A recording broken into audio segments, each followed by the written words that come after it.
Oh, it's a bit warm in it. Oh, right, let's get some chill tunes going instead, eh? Here we go. Here we go.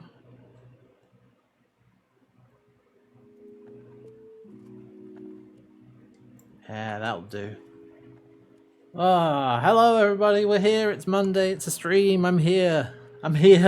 Let's chat. Let's hang out. Oh God, what's going on? Quick, to the booth. Hello. Where did my frames go?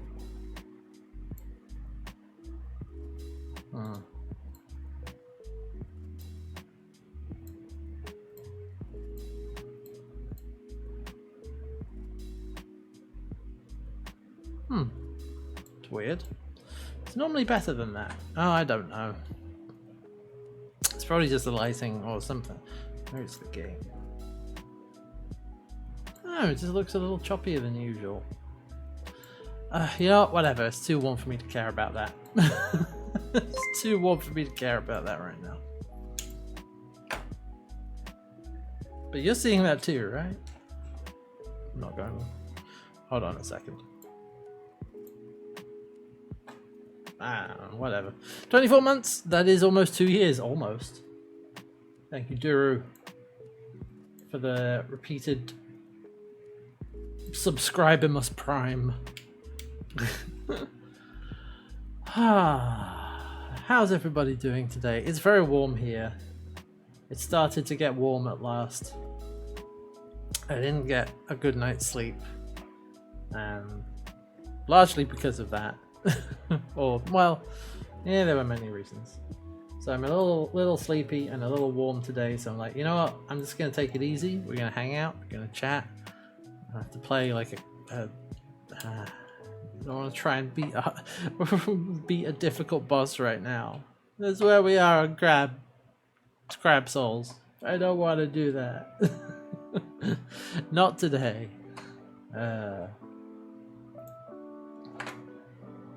It's bugging me. Why? Okay, you know what? Stand by. Oh, there we go. I just had to turn. Have you tried turning it off and on again? It works. There we go. Buttery smooth. Yeah. Yeah, it's weird. I don't know why it was doing that, but whatever. Cast turning it off and on, not on again. Oh no. Yeah, I'm not quite at the. I'm not so, you know, heavily sweating and just awful that we switched to the PNG tuber version. I'm okay being on camera at the moment. If it gets too much hotter, though, that might have to come out. Which reminds me, I need another setup for it because the way I had it working before doesn't work anymore. So I think I bookmarked the thing. I think, what was it?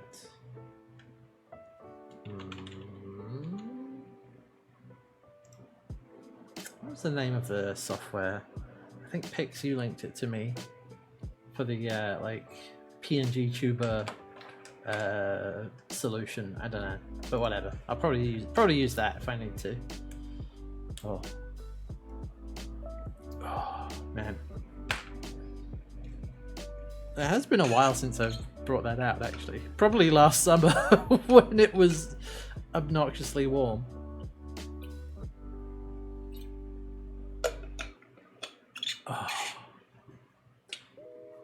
It's probably about time for another crack at the avatar. I started using a crop of this for my avatar because I feel like that's pretty representative.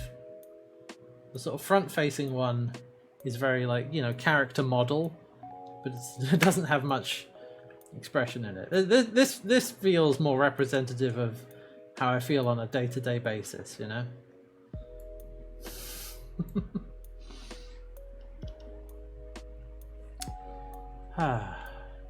Yeah.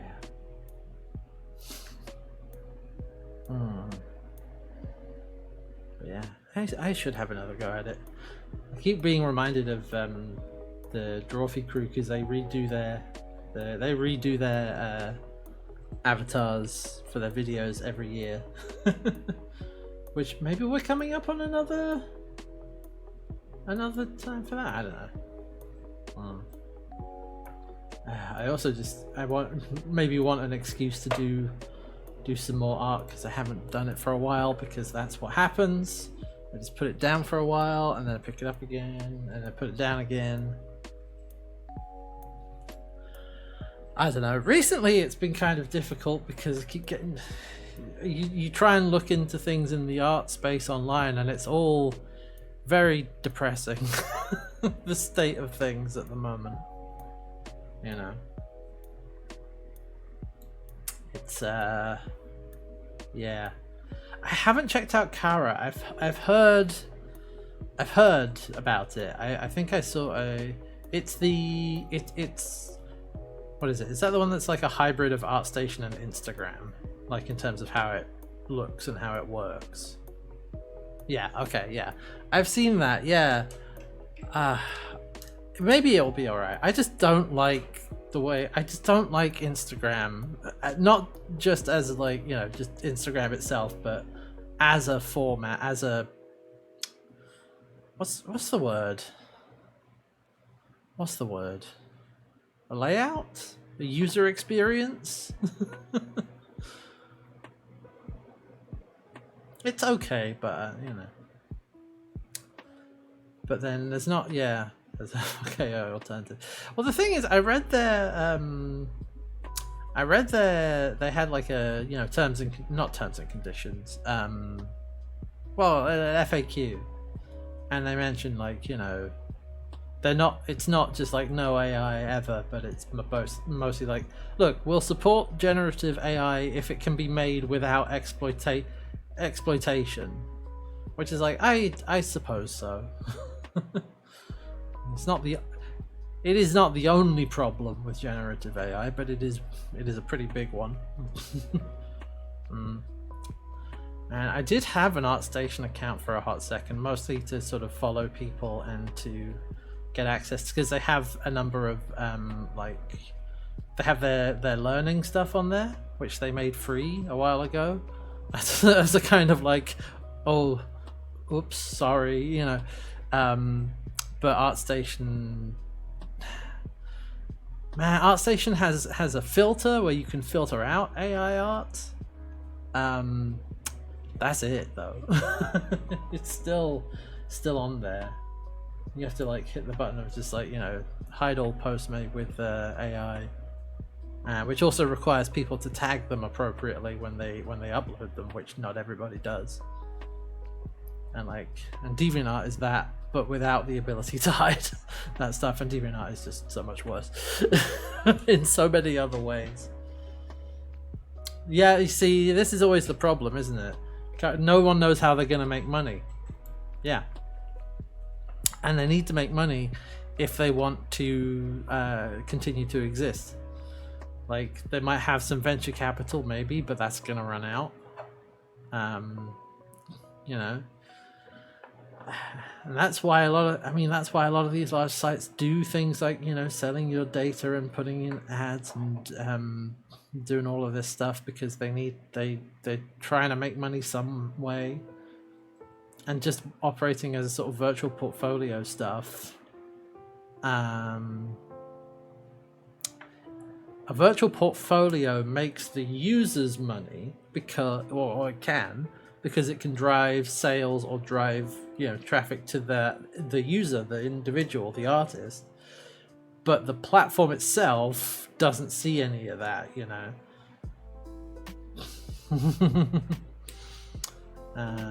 So yeah, it's another one of those kind of just ideas or platforms in general that is difficult to monetize, or as part of its like core thing. Yeah, people going, please introduce a subscription service. We need this to survive. Yeah, I think ArtStation has one. I know DeviantArt has like a what do they call it? Core. They've had that for years. for a long time, like you know, essentially a pro version of it. And a lot of websites, you know, a lot of platforms like that do that. Become a power user and pay us money. Yeah. And yeah, they have a buy me a coffee. Yeah, a donation. Essentially a donation button. Yeah. Yeah, I don't know. So yeah, when I look into the art scene online right now, it's very demoralizing. I'm sorry to say. So it kind of kills momentum. I know I want to do it for myself and not to, you know, and that's part of the enjoyment, but it's really hard. It's hard when you look online and it's all just this wasteland of AI garbage and people treating artists like shit, and it's like, great. Fucking brilliant. Feels great. Yeah.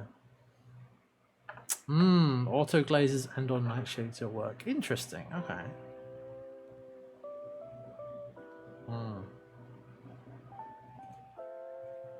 The key thing for it is, like, I don't know what discoverability is like on there, because that's a big thing for a lot of art websites. It's like, how easy is it to, you know, find new people or follow people, you know, how's that?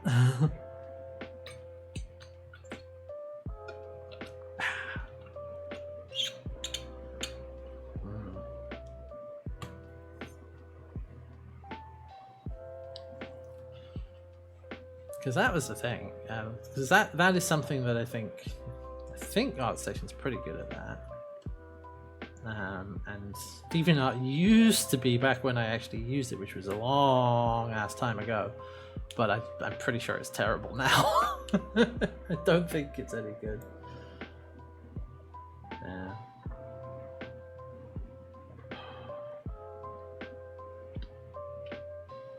But yeah, I don't know. We'll see.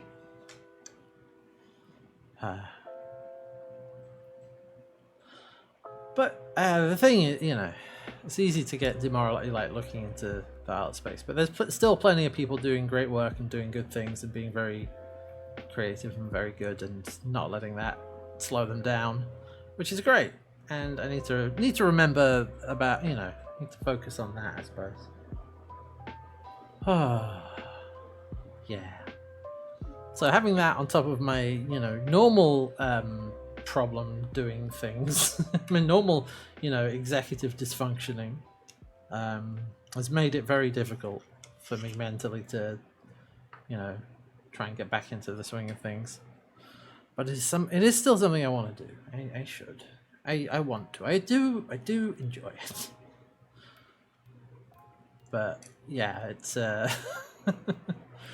when you have you know, difficulty with executive functions anyway, and then this gets added on top of it, it's like,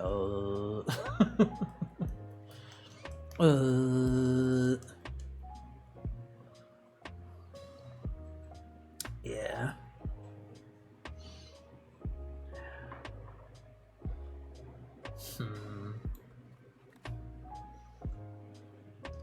It also doesn't help that certain videos I watched recently have you sort of thinking about, like, you know, your own content over the years, and you know, have you made the output you wanted to make, and, you know, have you done what you set out to do? Have you done what you wanted to do?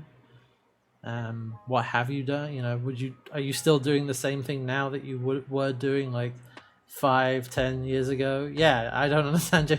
Yeah, thanks Dan Olsen for an existential crisis. Yeah, thanks buddy. It was a really, really interesting video, but it definitely hit a lot of people in the same way of just like yeah. Although, you know, when I think about it, the thing for me is, like, thinking back, or like streaming, let's say. I remember early on, I tried a bunch of different things. Like, we had a number of different things going. I've tried like different shows, I guess, I don't know, different things over the years that didn't last, they haven't lasted. So I'm not doing the same thing I did back then because I'm not doing that anymore. But early on, we had the Kerbal Build Club. I was playing Kerbal a lot of the time. That was on Thursdays, I think. Yes, that was on Thursdays. Back when I streamed on Thursdays. And that did last for a while, and it did pretty well, but I just ran out of steam on that one. Tried the Tabletop Workshop for a while to make that a regular thing, but again, it was very easy for me to run out of steam because it was like trying to come up with something new every week. It's difficult. It's difficult. Yeah. It's difficult to come up with new stuff every week.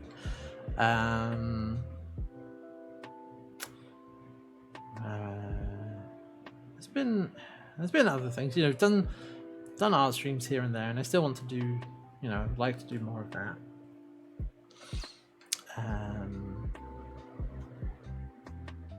But it definitely, I don't know.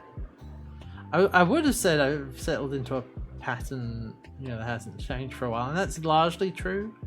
Although in this last year, I think I'm really glad I made the decision to do the Retro Gauntlet for like two reasons. One being that it's just been a lot of fun playing Final Fantasy games, but also it's like, okay, that's a direction, that's, you know, a focus, giving me a focus and focus to the stream, which is good because sometimes it definitely feels like you can very easily drift, particularly as being like if you're a variety streamer, if you don't have a strong identity as a streamer anyway, which I don't think I haven't had for a while. Like early on it was like the Kerbal stuff, but that didn't last, so now we're here. I don't know, okay with it and disagree. Yeah, I mean, I got the sense from, you know, from Dan's video, it's definitely, you know, he's spent a lot of time trying to be, I guess, in the creative field. Yes, yeah, that's the thing. That was like the major thing. That was his career. That's the thing. Yeah, that's become his career, rather than, I guess, a hobby or an interest. I don't know how you would define your relationship to to writing and things like that. Yeah, Dan went to film school with the goal of being a filmmaker. Yes, exactly. Yeah. Both making videos on YouTube. Yep. And yeah, an interest less than a hobby, really. Yeah. Yeah. There you go. I think that is probably why. Yeah, because it's not as central to your life and well, being creative, I guess, in that way, you know. Whereas for Dan, it's a career. So, and someone in the comments I saw comment on it that said like, this video is about becoming middle-aged, and you're like, yeah, definitely it kind of has that feel of Dan documenting a mild midlife crisis that he's having. Yeah. Yeah. And that's like the state that a lot of the early YouTubers are in, because that's the age that they're hitting now, like James Rolfe and Dan and Nostalgia Critic, and you know, anyone else who's been around from the early days of YouTube, even pre-YouTube. Hell, even Loading Ready Run. But you know, I was actually thinking about this because I was thinking, like, what did I used to watch? I did used to watch Nostalgia Critic back in the day, but not like regularly, and didn't become like, you know, didn't fall into the fandom, as it were. I was thinking, who else did I watch back then? And it's like, really, I remember watching Lur back then, you know. The first video I remember watching from Loading Ready Run was It was either CSI or Desert Bus Killed the Internet Star, which was late 2007. Well, no, because Desert Bus 1 was 2007. So it must be 2008 that I watched those. But yeah, because back in those days, YouTube was not the all-encompassing mega platform that it is now. Because you had, Nostalgia Critic. They had that. What was it? It was that guy with the glasses. The website, which had all the other stuff on it as well. And Loading Ready Run, obviously. And I remember when they had stuff on Rever. Remember Rever? If you don't, I don't blame you. But yeah. And I was thinking, Lur's managed to do very well, and is one of the very few groups of people. Yeah, Blip TV as well, yeah.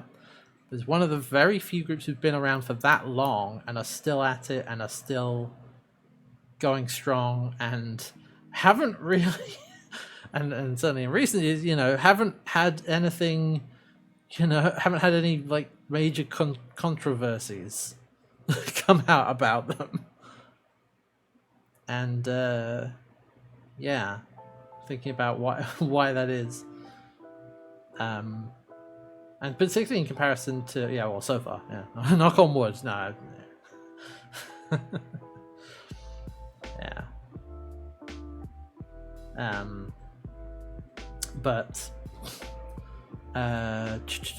what was I thinking? Oh yes, yeah. In comparison to James Rolfe, and some other early YouTubers, but particularly James Rolfe, Angry Video Game Nerd, as Dan documents in the video, it's like essentially he never really intended to do this as a career, right? Never really.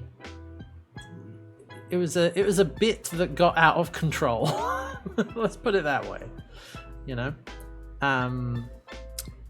which has led to things being in the state that they're in. With Loading Ready Run, at least, it has some advantage. It's a multi-person thing. They've been very lucky, obviously, with some of the contacts and things that they've made, and the virality of certain things. But also from listening to the 20th anniversary podcasts, they always kind of saw it.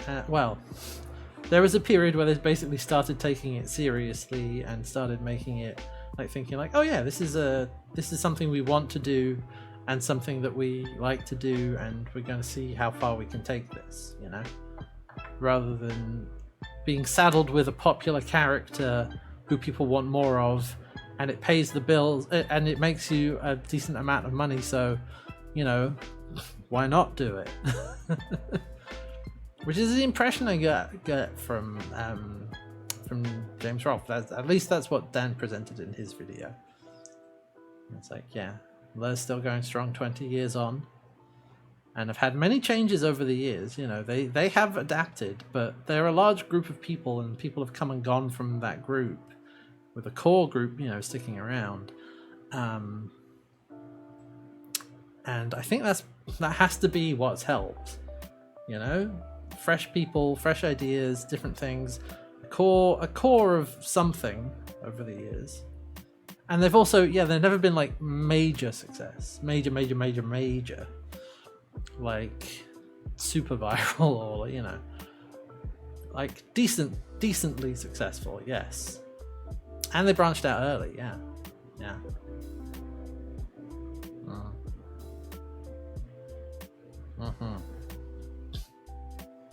So yeah, it's your greatest favorite creator people. Kinda, yeah, I think so. In some ways.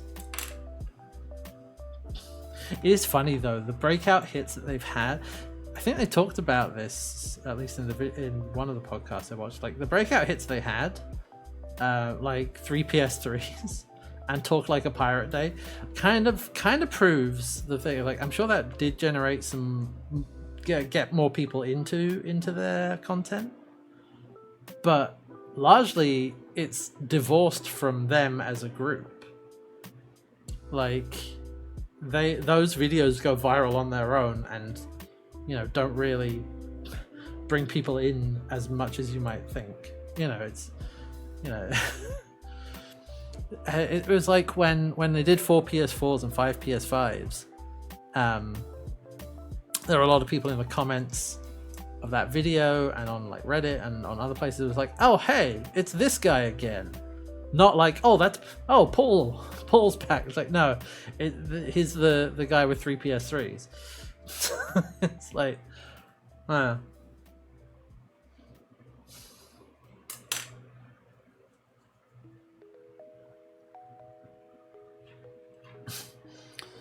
I would go into this, but it's like, what are the things on my head? Oh yeah, man. God, I forgot about things on my head. Yeah, it's so funny. Yeah.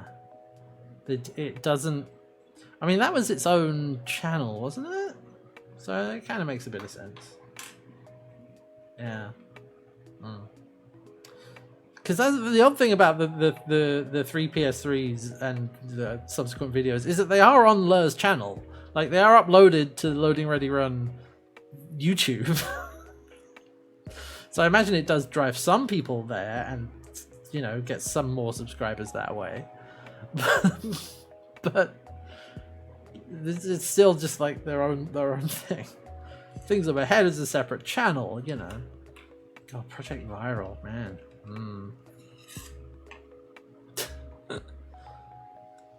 And I imagine they still got it from like, they must have got it from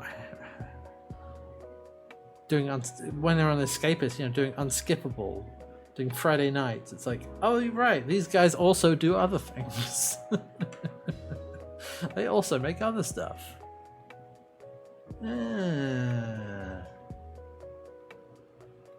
you know what that reminds me of, actually? That reminds me of a, oh man, which Desert Bus was it? It was in Moonbase Mark III, so it was 4, 5, 6, or 7. Which only narrows it down slightly. It might have been 5 or 6. But there was a funny bit where they had Bill Corbett calling in, who's from one of the people on MST3K and Rift Tracks. And he was talking to, I think, Graham, as being interviewed, you know. And Graham mentions, like, oh yeah, as part of Unskippable, we do blah, blah, blah. And Bill just goes, oh, you one of the Unskippable guys? Oh, that's awesome. I love that show. Which was I love that moment, because it's like getting that from the people who one of the people who is a direct inspiration for that show. Very happy for them that happened. But it's also like, you're literally sitting there talking to the guy who's on the show with the same voice and being like, oh, you're one of those guys. But yeah, you know, internet connection being what it was.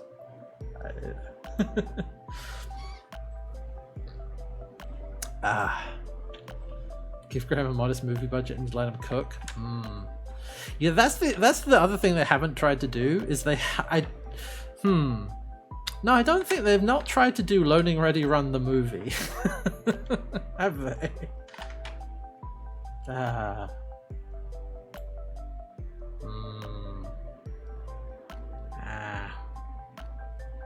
Get out of here.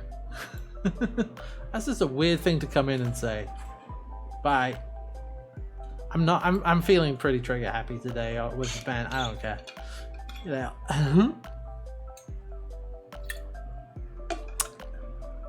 No worries, Red. It's alright. We're in just chatting. Yeah. See ya.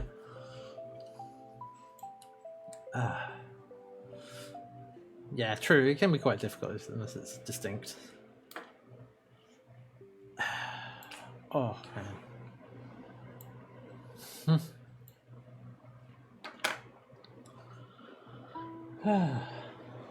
But yeah, no, they've never tried to do Lonely Ready Run the movie, which I think has been look. Actually, the closest would be like the Lonely Ready Rumbles, I suppose. But those are more like a sort of longer sketch, not really a movie.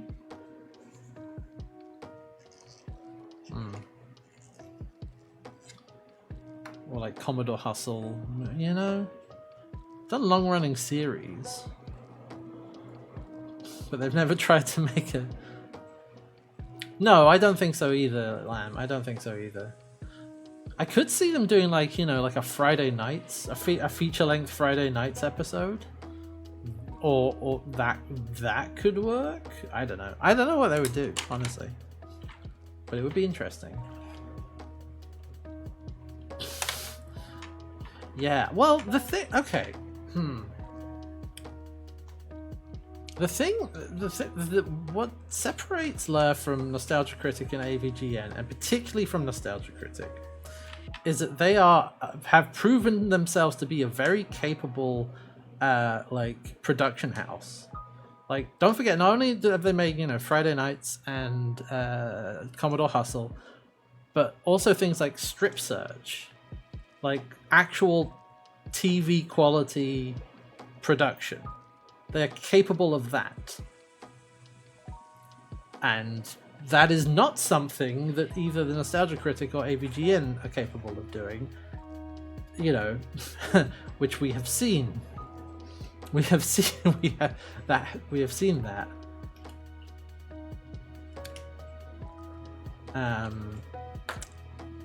Yeah. So I would have more faith in them to make something like that. I see what you mean. Yeah. Or Commodore Hustle the movie. Yeah, true. Yeah. I sometimes wonder, you know, because they've been doing comedy and silly things for a long time, and that's their brand and their you know, their meat and potatoes, or whatever you want to call it. But I do wonder, like, what would something dramatic, like, what would something dramatic look like from them? Like, actually, like, this is not a comedy. Let's do, you know, something else. Do a drama or a horror or whatever. It does make me curious. Oh, give Graham 50 mil to do a spy comedy. Now we're talking. That would be good.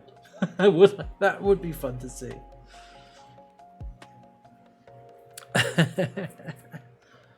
Yeah. But yeah, you do sort of wonder, it's like, you know, what would an actual, like, dramatic production look like from them? I wonder if it's something they've ever thought about. I'm sure it must have crossed their minds at least once. Just has me curious, you know?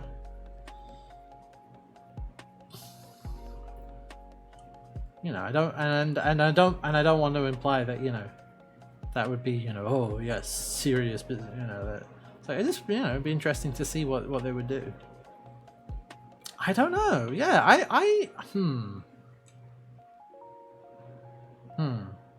think they could. I think they've proven themselves to be good enough at writing. I'd say, who would I like? I definitely think Kathleen has the writing chops to do that sort of thing. I'm trying to think about who else. My brain is. I don't know. I would like to. It would be an interesting thing for them to try. That's all. I would be interested to see what that would look like, you know? Yeah.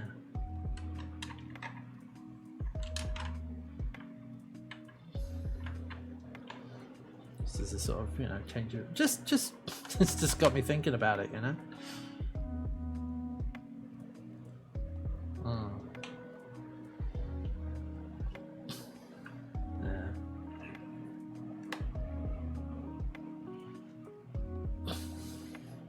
Because it often seems like, and this is a broader thing, not about Lur in particular, it always seems like to me like writers or artists or creatives or of some kind, they often have like, you know, the one thing they want, the story they want to tell, right?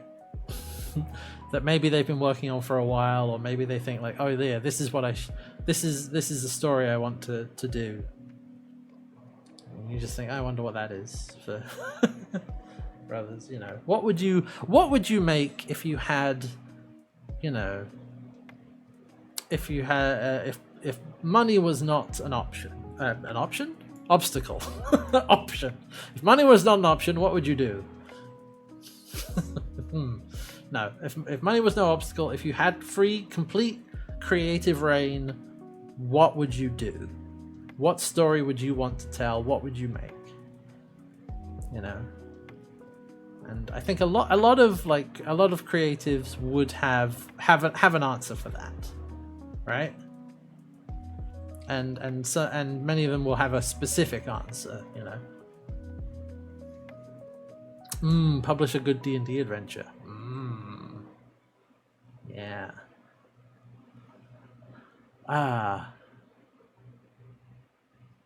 Rock opera video game?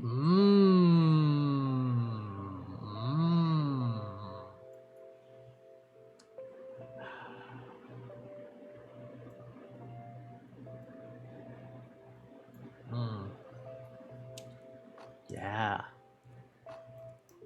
I'm trying to think, what's my answer to this question?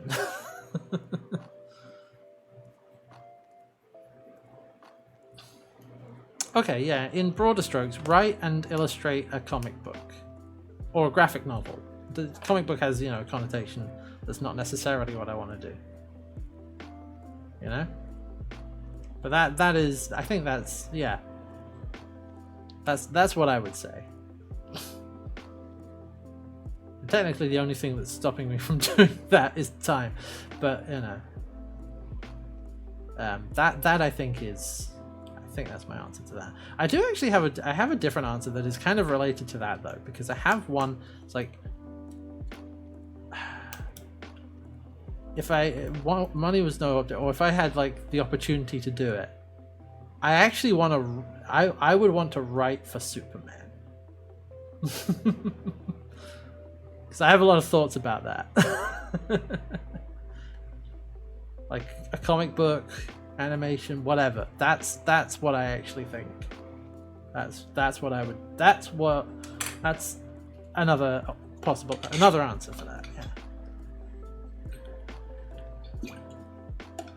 Yeah. I also have an idea for like a Martian Manhunter comic as well. Like an alternate take on things. I don't know. So there's some ideas kicking around in my head. Yeah.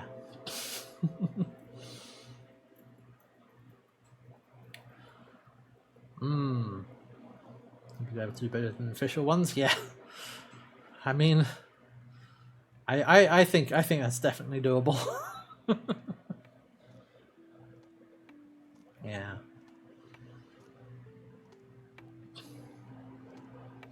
But yeah, I think I do. It's a question I like to ask, or at least like to think about, because I'm like, I bet a lot of people have that, you know, even if they're not necessarily creative in the sense of, you know, for a career or a major interest. I think a lot of people would have answers for that. You know, what would you make? What art would you make if there were no barriers to it?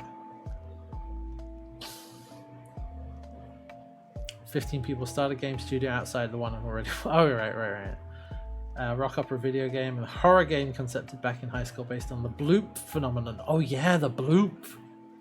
Right, that mysterious underwater sound. No one's been able to identify.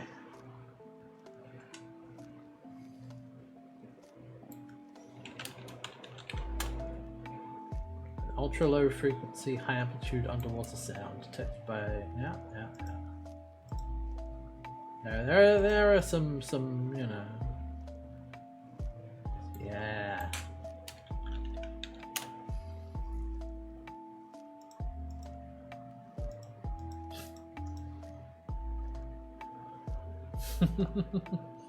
Horror game with part of the realism of diving mechanics. Oh, diving and going like certainly going really deep.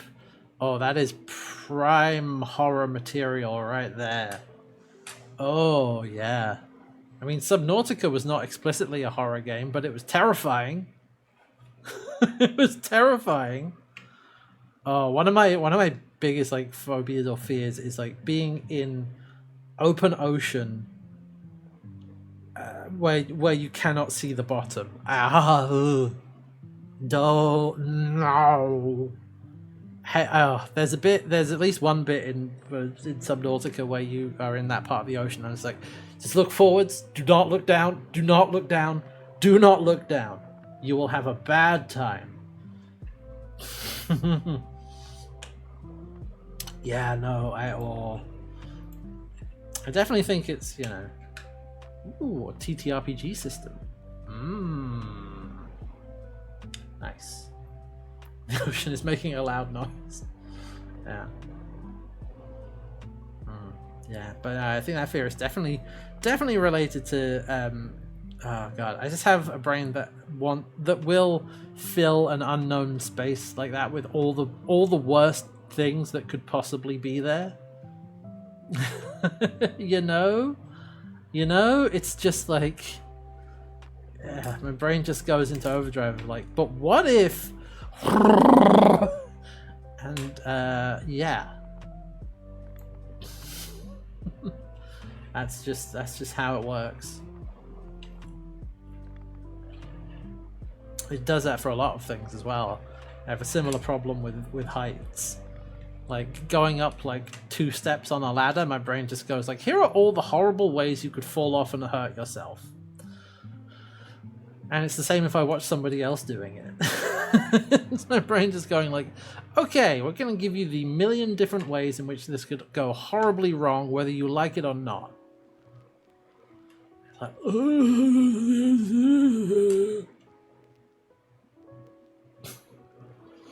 and yeah, being over open ocean, it's the same thing.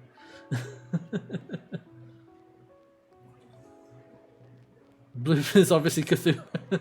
So it's like, no wait, the ocean is terrifying enough without Lovecraft. Yeah, true. Yeah. Oh.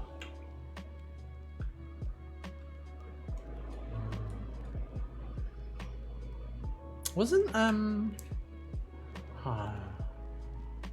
was it Soma that was like underwater? I swear there was a horror game that was like at least partially underwater. I think it was Soma. Was it? It was. Okay. I never played Soma, but I watched bits and pieces of various streams of people playing it.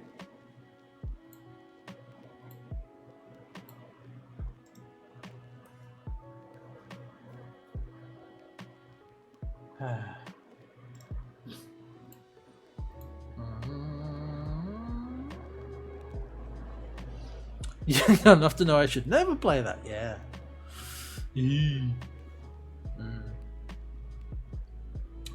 Yeah.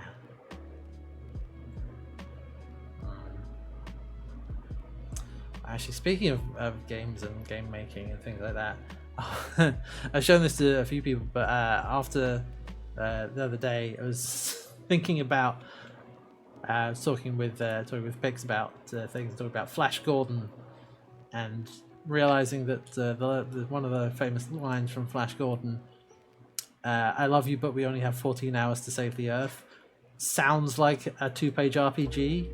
So I started to brainstorm a 2-page RPG called "I love you, but we only have 14 hours to save the Earth." So that's been fun. I did that, you know, this weekend, and I'm gonna work on it some more. Might get some people in to play test it and just have a silly time. Ooh. 14 might be going the same philosophical territories. Yeah, interesting. Whoa. Focus. Figure it out. Yeah. Some are very good, very spooky. Yeah. I don't usually I don't play horror games. See the aforementioned thing about my brain being very prone to that kind of anxiety thing, where filling in the blank gaps with the worst shit imaginable, which is exactly what a lot of horror games, do on purpose. So I generally don't have a good time. It's generally too much for me. The only Alien Isolation remains the only like horror game I've played from start to finish. I think. I don't think there are any other ones that would qualify.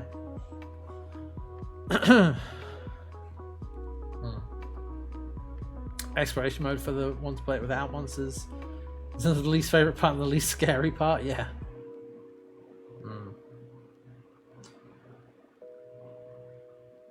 Yeah, certainly in Alien Isolation, the xenomorph attacking you is not the scary part. The idea that the xenomorph could be anywhere around you and could attack you at any second is the scary part. And also the really creepy robots with the blue latex faces. Those are also terrifying.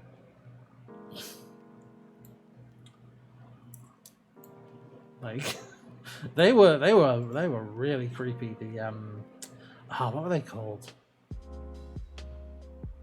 I don't remember. Yeah, but those guys. Ooh.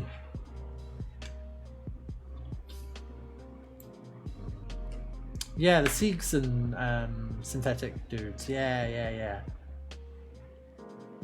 Yeah, they were creepy.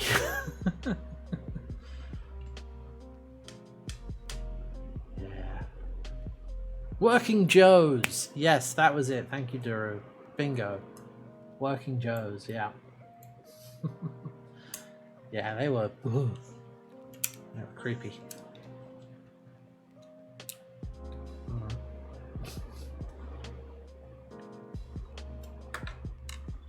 Yeah. I know, some people do enjoy the thrill of the horror and the things. Although it's interesting, it's different. It is different, and it feels different when you are playing it rather than just watching on the telly, on the television, or the silver screen. But yeah, I mean, I do actually have the same problem with horror movies as well. In fact, it will also then those things will start to invade my brain space, where like, oh, now I have another thing to put in the dark corner that you can't see, or something else that could be creeping up behind you. Yeah. Like I remember watching The Shining and being like unable to sleep properly afterwards, and being like, that was a great film. I am never watching it again. I'm just not ever gonna watch it again.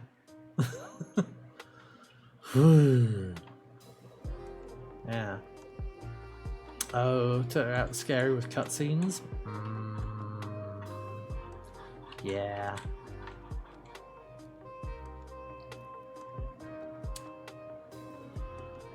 Yeah, and the thing with like Cthulhu stories is often a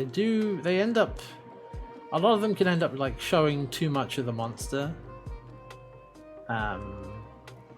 And once you do that, I don't know, it can lose the impact, because suddenly it's just, certainly in video games, we're kind of more wired to be like, oh, big monster, okay.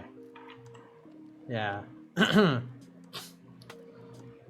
What's the Exorcist? Oh no, at 6? No, that's not, no, that's not good.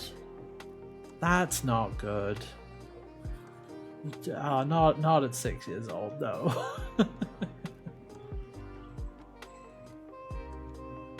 I'll tell you a movie that messed me up as a kid, although it's not a horror movie, but I got actually Jurassic Park. Like the first Jurassic Park. particularly the raptors. Like, woof. Woof. That messed me up as a kid. Like, to the point where I would be like, I think in the shower, in the bath or whatever, and my brain would just go like, what if a raptor bursts in through the wall right now and eats you? Like, just a proper of nothing. Just like, huh? What if a velociraptor just bursts through the wall and eats you right now? Huh? You think about that? It's like, no brain. No brain, I didn't think about that. I am now. Cool. And I remember there being a nightmare. It's one of the few nightmares or dreams from that long ago that I still remember. And it's of being, I remember because it's like, it's almost like on a blue screen, blue screen background, but being chased by a T-Rex. Do raptors ever burst through a wall? Not to my knowledge. Yeah, it doesn't affect me so much now, but yeah, there was definitely a period where my brain was like, what if there could be a raptor right behind you and you wouldn't know because they're very sneaky like that. Yeah. How many ghost raptors? That's true. I don't know. Could be any number.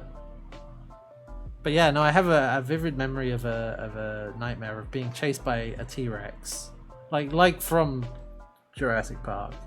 But for some reason, it was on just a plain blue background, like it was a blue screen. Well, I remember. I had it's like a very specific shade of blue that's not a blue screen. It's like a lighter. Yeah, I don't know why. Yeah, but I do like. I mean, I love Jurassic Park. It's a great film, but I don't know that I was too young for it. I think I was of the sort of right age for it being a. What is it? Is it a PG movie? Or is it PG-13? I don't know. Let's find out. Jurassic Park. So I don't think I would have seen it in 1993 because I was only 5 in 1993.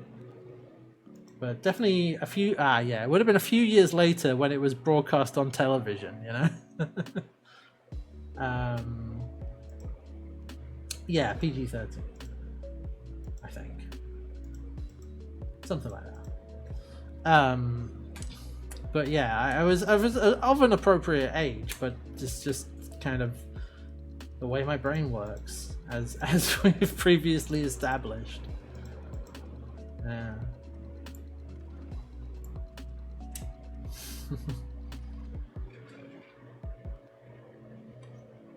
But yeah, there's been plenty of other things have done that similar stuff to me. I'm just like, oh no, now that anxiety is going to be in my brain for a little while, you know, of raptors bursting through the wall, or I don't know what other examples there are. That's the one that I remember.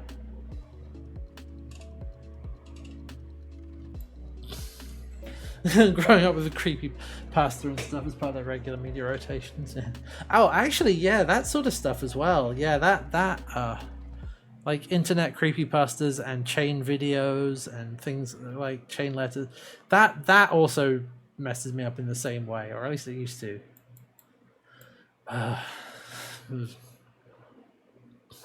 Yeah. Five Nights at Freddy's and Mithrigan. I am. I don't know if this is just a like, you know, I'm not too old for this shit, but I am absolutely baffled at how, not just how popular Five Nights at Freddy's is. That's fine, you know, games get popular all the time, but like how popular the lore is. Like, huh? What?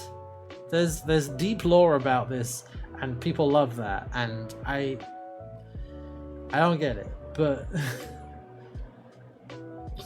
is this their Star Wars lore? I mean, maybe it is. Maybe it is. Yeah, that has escaped me, and I do not care to learn. Just like, yeah, that's fine. That's fine. Game theory. No. Just.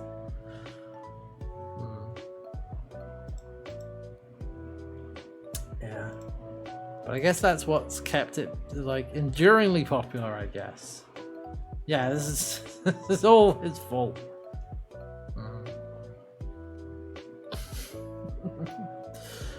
Yeah. But you can never, you know, the weirdest things can just get popular with new generations, you know? It just happens.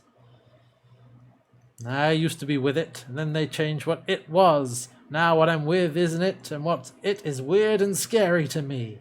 It'll happen to you.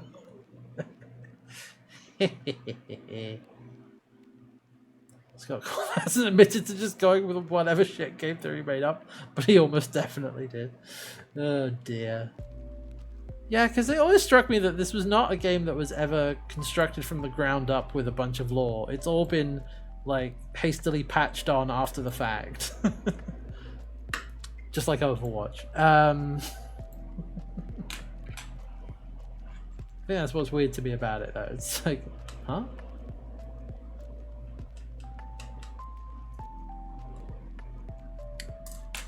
Oh.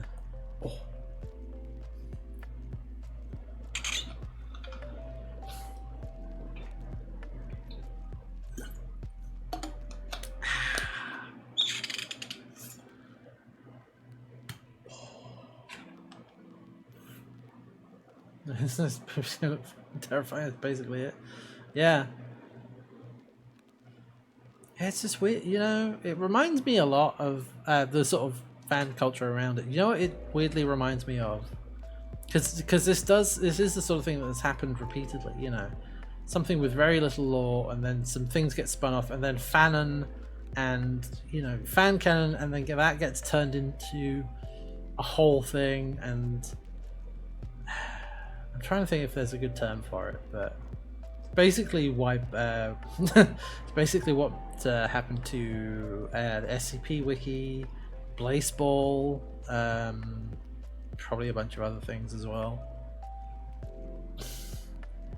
Like the fandom picking up the tiniest little crumbs and running with it, and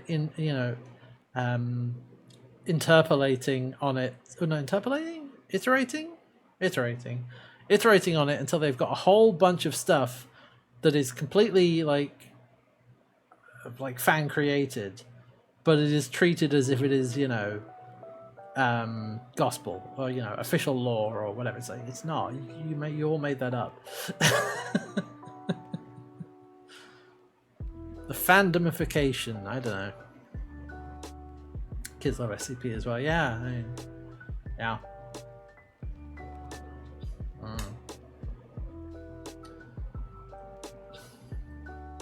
Yeah.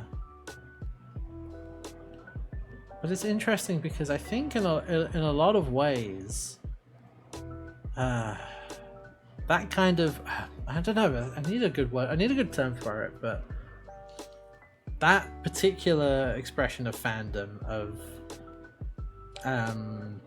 essentially creating their own lore about something, like, what's the word? What is it? It's like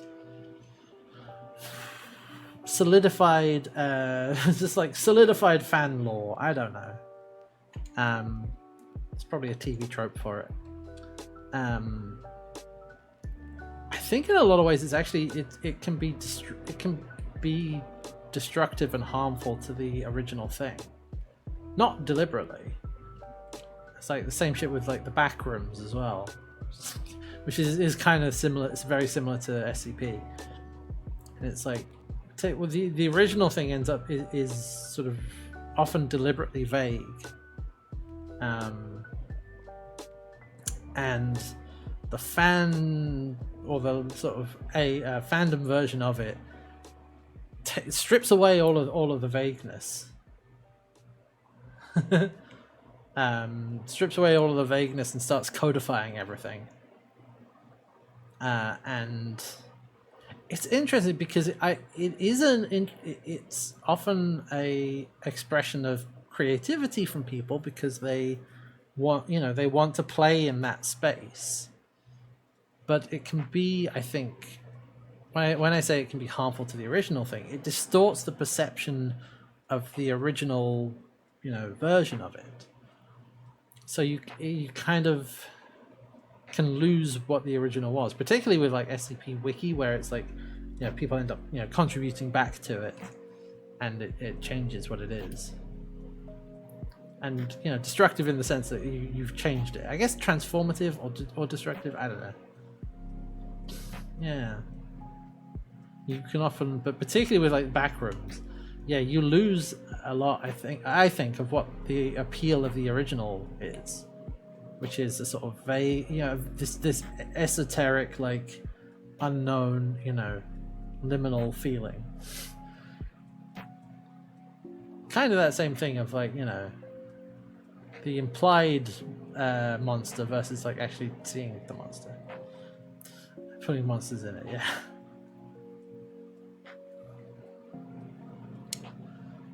It often, yeah. I think this is a point made in the Super Eye Patch Wolf video about liminal spaces and the backrooms and stuff. Is that often it is just a sort of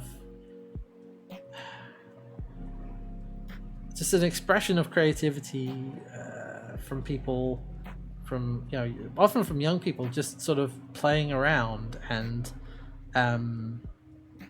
it being kind of just. I need to. I don't want to call it, like baby's first fanfic, because that feels condescending. But it's that sort of thing where it's like, it's having your first go at something creative in a space like that, and that's not, and that should be a good thing. But the way it sort of feeds back into the original is like, it's interesting. The way fandom intersects with the object of the fandom.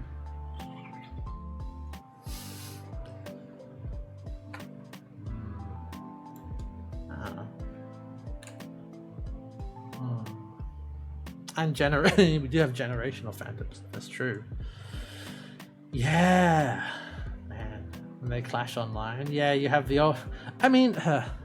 Okay, we've been having old fandoms clashing with new fandoms since fandoms have existed. But clashing online, all the tabletop grognards who are like the D&D, second edition was the best edition or whatever. And these kids today with their character sheets and their backstories. In my day, we didn't have backstories. We just had a stack of identical characters ready to go.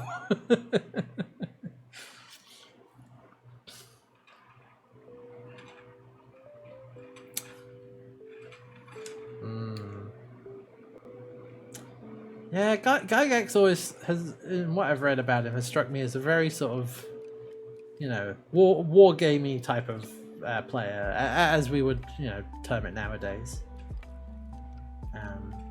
And the hobby has not the hobby, sorry, D&D in particular has kind of moved, or at least made some steps to move away from that, but not that many. The community on the whole has. The game itself, not quite so much. Yeah, but we've been having old fans versus new fans since forever. But it is interesting because sometimes you can see where the split happens, and it's often in franchises that have multiple entries into it, multiple shows. Like Star Trek, for example, or D&D, which has different editions, you have the people who started with the original series versus the people who started with Next Gen versus the people who started with DS9, Voyager, all of that stuff. And you have people who started with first edition, people who started with third edition, people who started with fifth edition, and by and large, what tends to happen is that people are very attached to whatever it was that brought them in, whatever their first one was. People will be very attached to that because that's, what got them interested in it, what made them like it. And so, yeah, you end up with, third edition was best. No, fifth edition was best.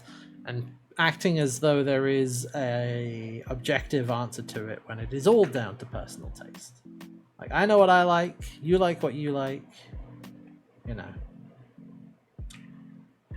then there was also cave painting, always been tradition. What colouring on skin carpet? Yeah. We always paint with red ochre. What is this blue you are using? What is that? Yeah. Oh no, not appropriate color for cave painting. Yeah.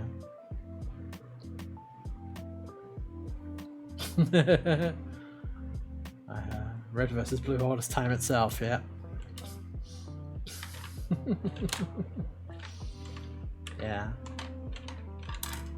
It's funny though, realizing when it's happening, because I'm slightly starting to see it happening in because I've been watching Doctor Who again, and they've tried to make a clean break. You've got a lot of new people coming in because a lot of people are like, oh, I want to start watching, but where do I start watching from? It's like, yeah, there's three different answers. There's three different answers to that question. At least three different answers to that question.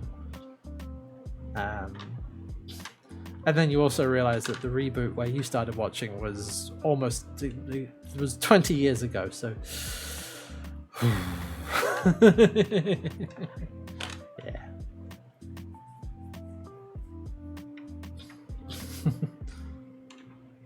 Yeah.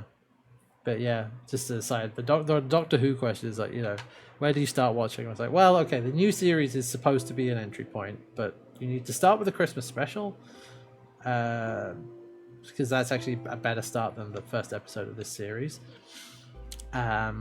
Or you can start with 2005, because that's also meant as a new entry point. And that will have a lot of backstory that will come up, later on, in the current series. Or you could go back, if you're a real completionist, you can go all the way back to 1963, watch what is available from the 1960s, because not all of it is, thanks to the BBC just taping over things, because that's what they did.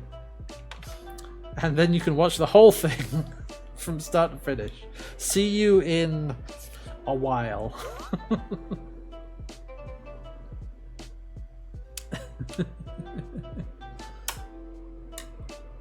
Yeah. But I mean, I took the long option with Final Fantasy, so yeah.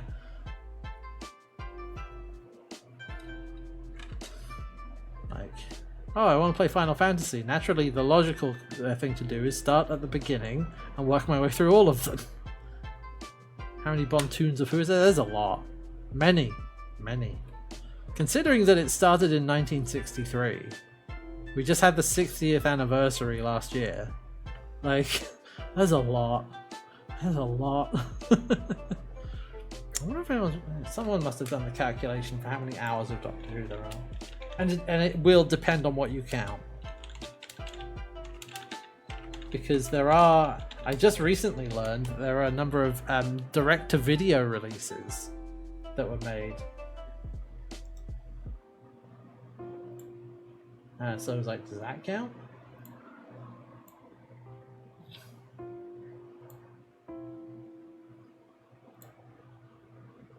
0.7 of a long-running actual play? Maybe.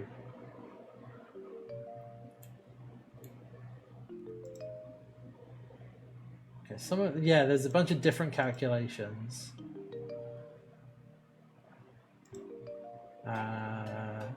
So according to some, I think the sort of consensus, about 385 hours or 16 days straight, if you want to watch the whole thing. Roughly. Which is a lot. That's so many. According to one user, it took them about 7 years watching one episode per day. So, it's a bit of a commitment if you want to watch the whole thing.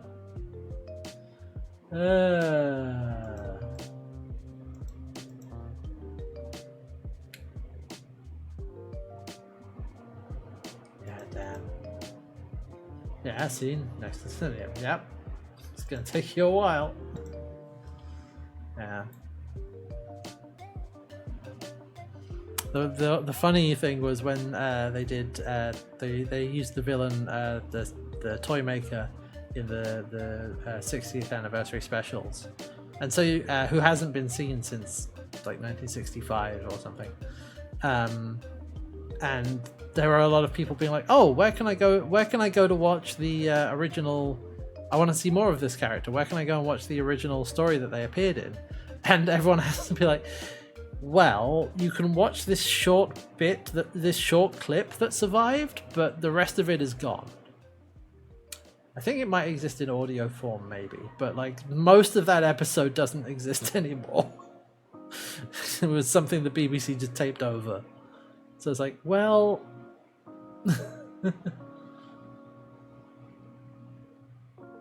And more of just one song than there is TNG. That was one show for about a year.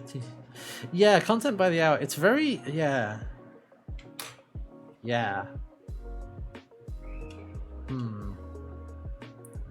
Well, let's think about it. I'm thinking of Critical Role, for example. Critical Role, largely, they're like... A short episode of Critical Role is like 3 hours. They're often 4 to 5 hours. But let's stick with a minimum of 3. Let's just say 3. Or 3 or 4. Yeah. And that's every week, with a few exceptions. Now, I think nowadays they take more regular breaks, which thank God, for their own sake. But they don't have an off season. And a series of, let's say, TNG is 22 episodes a year, or 22, 24, I think 24, of an hour, actually 45 minutes. They're hour episodes, but they're 45 minutes long, because on broadcast television, with adverts, they'll be an hour long, but they're actually about 45 to 50 minutes long. So, let's see. 24 times 45. That's 1,080 hours for a season. That's 1080. Oh, no, wait, hold on. There's 1,080 minutes. What am I talking about? Sorry, that's 1,080 minutes. Yes, 45 minutes. Yeah, just divide that by 60. That's exactly 18 hours. Sorry, I should have... No, sorry. What am I talking about? Right, yeah. It's not... It's less than... Yeah, it's 18 hours. So you get that... Divide that by 3. You get that in 6 episodes of Critical Role. Minimum. Like, if they're all 3 hours long, and they're usually longer. So that's 3. So yeah, it takes them 6 episodes to outdo the runtime of an entire season of Star Trek TNG. And that's like an old school season that was like 24 episodes. Like modern television, you do that in 2 weeks.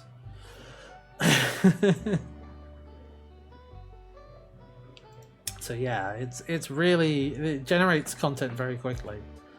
And when you've been running for as long as they have, which is 7-8 years, something like that, there's a lot of content.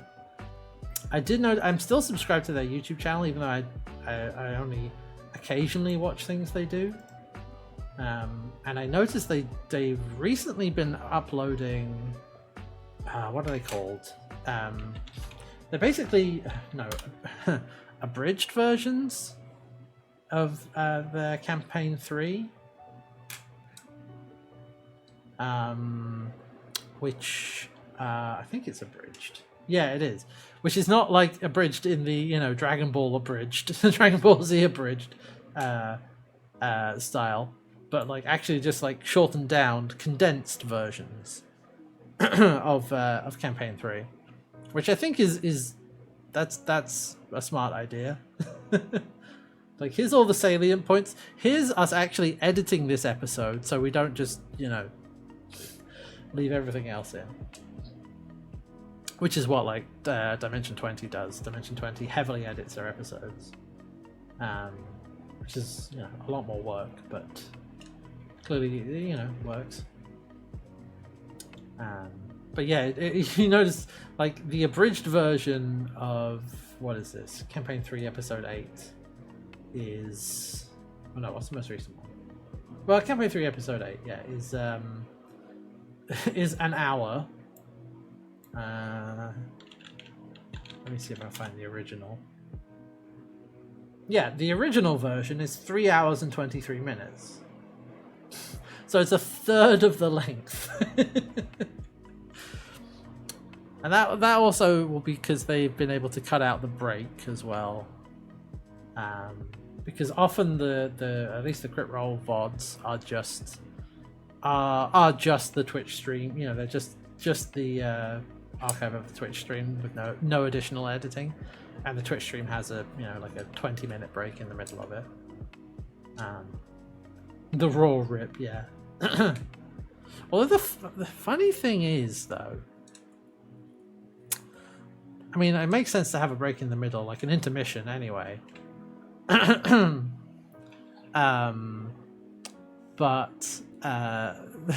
most of the Crit Role streams now are pre-recorded, and they would have like the 20-minute break in the middle so that the cast could have a break, but now they don't actually need to do that. But whatever. Yeah, I'll rewatch it. That is true, Red. That is true. They were still cut in half from the actual recording. Like, the recordings were a lot longer than the episodes ended up being. And, yeah. It's basically because, we recap the plot, and we also discuss things and, do bits on top of it. So, one half is more than 1/3 abridged. This is true. No, it's fine. I don't mind. I mean, honestly, yeah. Like, it's funny because when you watch occasionally watch reaction content, and those episodes are cut down. Like, they don't show the whole thing. They just both for legal reasons and also for pacing and timing. Although they will often have like watch the full length reaction on my Patreon. But yeah, that. But yeah, like a rewatch podcast. Yeah.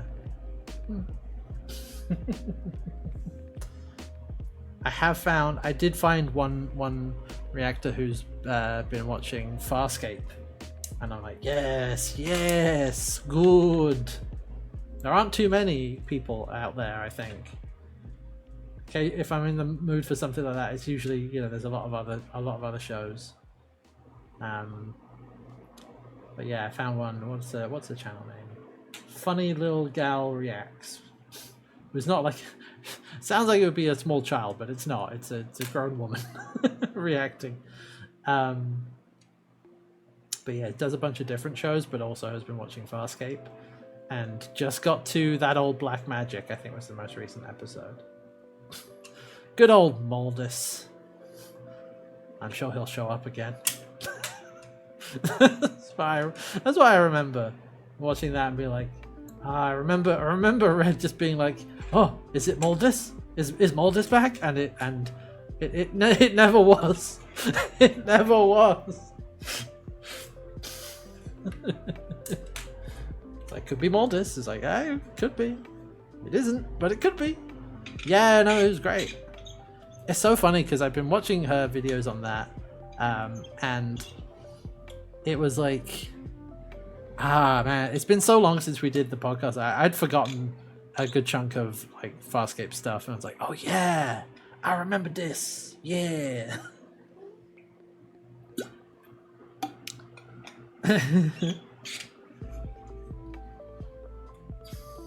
Yeah. Yeah, it gets used the second time, but I'm trying to remember which episode is that? I Shrink, Therefore I Am? I think that's the other episode he's in, isn't it? Don't remember. Hey, welcome back, Lamb. BBQ. Yes, good time for barbecue. Hey. Are you tag team rules for dinner? Fair enough. Hey, salutations, human. Welcome in. We're just hanging out and chatting. Lamb tags in, Duru tags out. Dinner time. Yeah. The hot tag. Yep. But yeah, no. I mean. Like I said, it's been a long time since we did the podcast, and now my brain. Since we were talking about it in Discord earlier, I was like, I mean, how would I feel about editing podcasts again? Like, well, probably still not great if it was on the same like weekly schedule. I think that would still suck.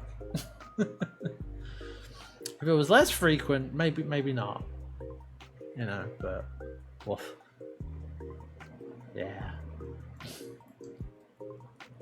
Podcast editing is definitely in that category of I can do this. I have the skills to do this. I don't enjoy it, but I can do it. I can do it. I think sometime in the future I'm gonna have to figure out some alternative hosting for the Farscape Rewatch podcast. Just because I think my website, it's a mess right now. I don't even promote it anymore because it is just, I've let it languish and let certain, things expire, and I was like, I really, I don't know. I need to find some other way to preserve it. I still have, I've got all the files locally, but find some other hosting thing. Probably not hosting it myself, probably just like uploading it somewhere, I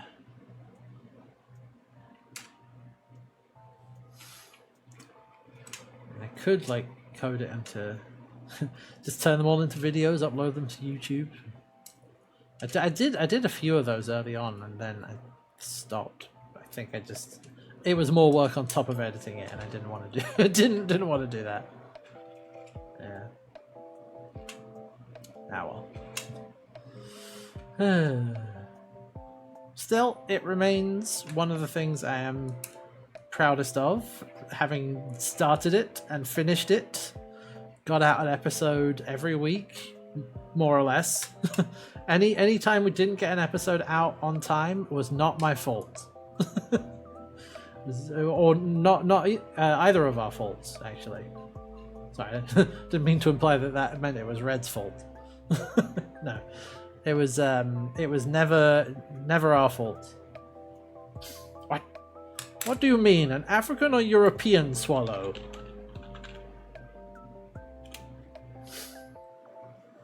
Hmm?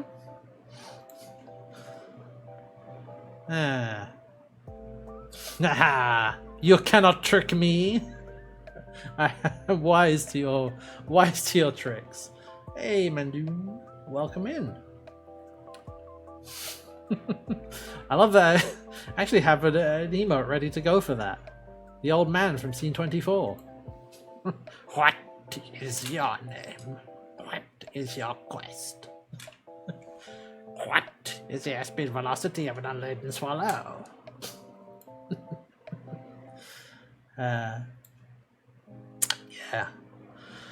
But yeah, we're just hanging out, yapping, chatting, battle stuff, all sorts of stuff.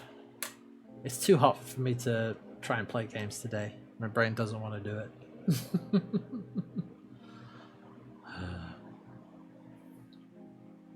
Yeah. But no, the too hot for bits. Too hot for crab. Currently playing another Crab's Treasure, and I think we're towards the end of it, and which means difficult bosses, and I'm like, I don't wanna. Not today.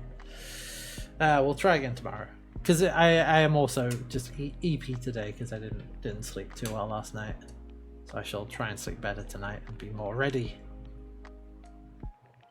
Yeah. But yeah, no, the Farscape Rewatch podcast. Yep. I like having a thing that is complete and that I can look at and be like, we did this, you know. You can hold it and be like, oh, not literally, but just like a completed thing, and be like, yeah, that's good. And I think some people are still listening to it these days. Which, God bless you, thank you. Yeah, sure. When did we Red? You might know this better than actually. I could look it up. When did we start that? When did we start doing that? Because I have a feeling I know what year it was, and it's terrifying. When did the podcast, the Rewatch podcast? When did we start?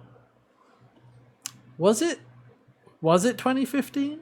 Because that's what my brain says.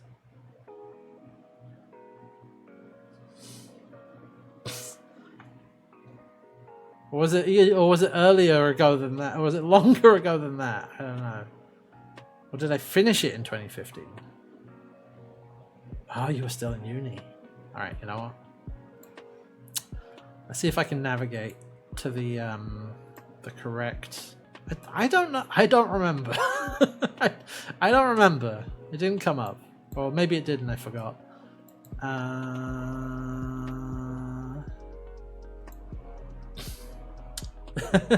What's this channel about? Well, okay, let me... Oh, God, I haven't given the pitch for a while. Variety streams, sort of. Okay, 8 years ago. Oof, thank goodness. Yeah, I'm Cowboy Hats. Welcome. I'm a variety streamer playing different sorts of things. Although recently we have had a focus on the channel for once in a while. Currently, well, not currently. I'm taking a break at the moment, but I have been doing the Final Fantasy Retro Gauntlet. Oh, that needs updating. Where I've been playing through every Final Fantasy game with a big number on it. Starting at 1, we just finished 9. Did I never update that during 9? Okay, hold on. Nightbot. I need to have words. Hold on a second. Okay. Yeah, I need to update that. Yeah, we just finished 9. Taking a bit of a break to play another Crab's Treasure, and then it's time for Final Fantasy X. So yeah, I've been playing a lot of Final Fantasy. If that sounds like your jam, then feel free, stick around. But I do play a lot of other things, but yeah, RPGs like that. What else? What do I do here? Where are we? What's going on? Where am I? Huh? But as you can see, also like to do hanging out and just chatting streams. We do art streams from time to time. Yeah, hey, thank you for the follow. Welcome. Oh yes, I also hang out with Landmower and Red, and also our friend HP Braincase. We hang out and do stuff on Sundays on his channel. Yeah, we're doing a different. We're playing some TTRPGs at the moment, So that's a fun thing we're doing over there right now. I'll give HP a shout out as well, since he's not here to do it himself. HP Braincase. There you go. Yeah. I was going through my archives a while ago for stuff to upload to YouTube, and I was like, oh man, yes. I did at one point stream part of my perspective, because we played through the Halo series with the lads. That was a fun time. Yeah. But no, yeah, it's funny because I haven't actually had to give that pitch for a while, but it's very much, yeah. I still think of myself as like, you know, variety streamer, but really, it has been over a year now, hasn't it, of the Retro Gauntlet, because that's just how long it takes to play through like 9 Final Fantasy games with my schedule. So I guess I'm a Final Fantasy streamer. Yes, I play a variety of Final Fantasy games. All right, solved. Yep.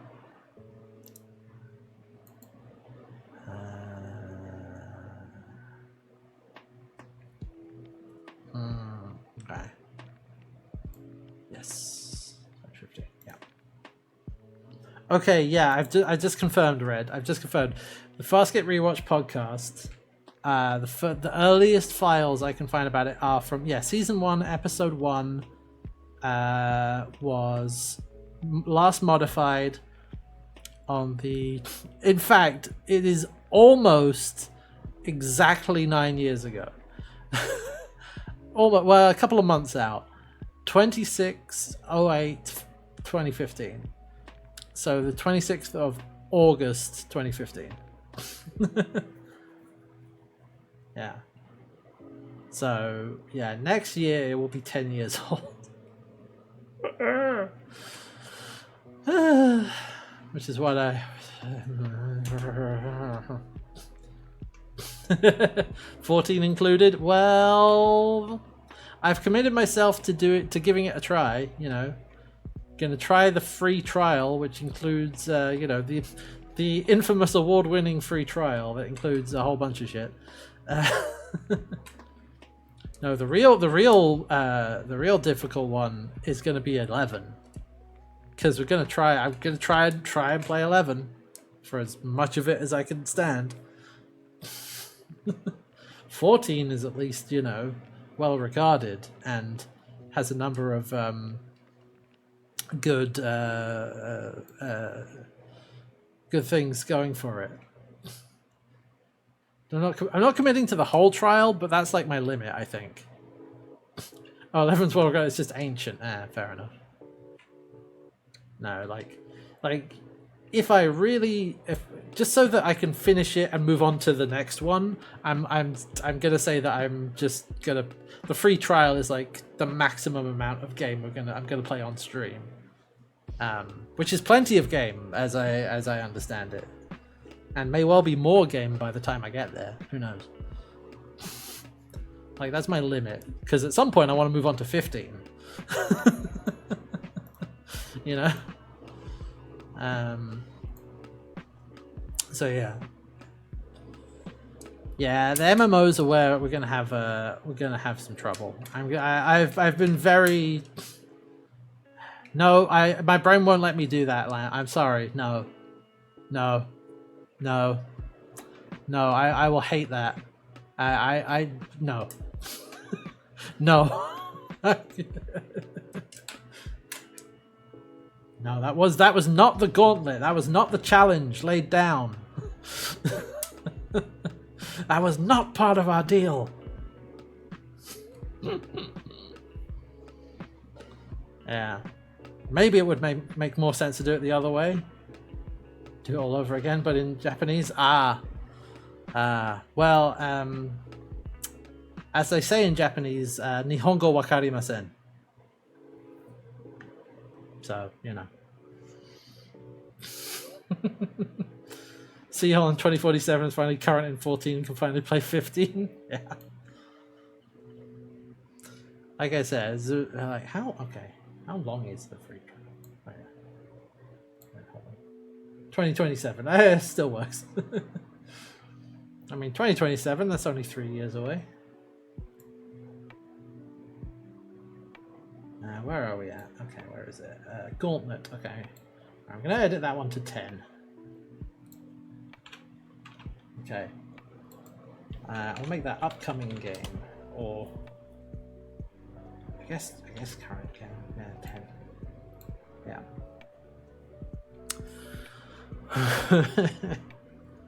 I have been wanting to actually learn, try and pick up some Japanese because of playing a whole bunch of Final Fantasy, and a lot of supplementary content about Final Fantasy is maybe in Japanese, or in particular like interviews, which are often translated, but it just gives me an impetus to try and pick some of that up, but see previous discussions re executive function and lack thereof, but yeah. Yeah, I've been wondering if like Duolingo is worth a go. I think I've heard that it's not like amazing for Japanese, but it's okay, which is fine. That's fine. I don't have a problem with that. Horrible machine translations rampant. Yeah, that's part of the thing, right? It would be nice to not have to rely on machine translations everywhere. I don't know. Okay, I'm just going to check. Gauntlet command should be updated now. Hey, there we go. I just have to remember to do that when I start a game, and then I can forget about it. Or maybe do it when I finish a game. Either way. Yeah.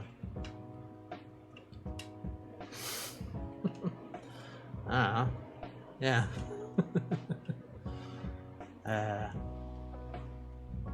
Yeah.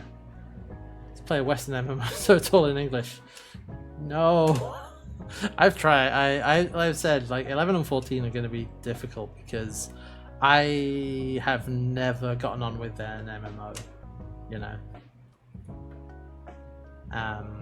and I've tried to play a couple over the years. I've tried to play World of Warcraft. I've tried to play Guild Wars 2. What else? What else did I try? I remember those two, and I remember just bouncing right off of both of them. It's just something about the way MMOs work that I don't enjoy. I think I've said before, the only MMO I can have said to have played for a long time was Destiny 2, and that only kind of sort of counts. It's not got the same kind of gameplay, it's a very different kind of gameplay. It's not a WoW or a WoW-like. So, yeah. I don't know how much of 11 I'm going to play. I don't know how much of 14 I'm going to play. Yeah.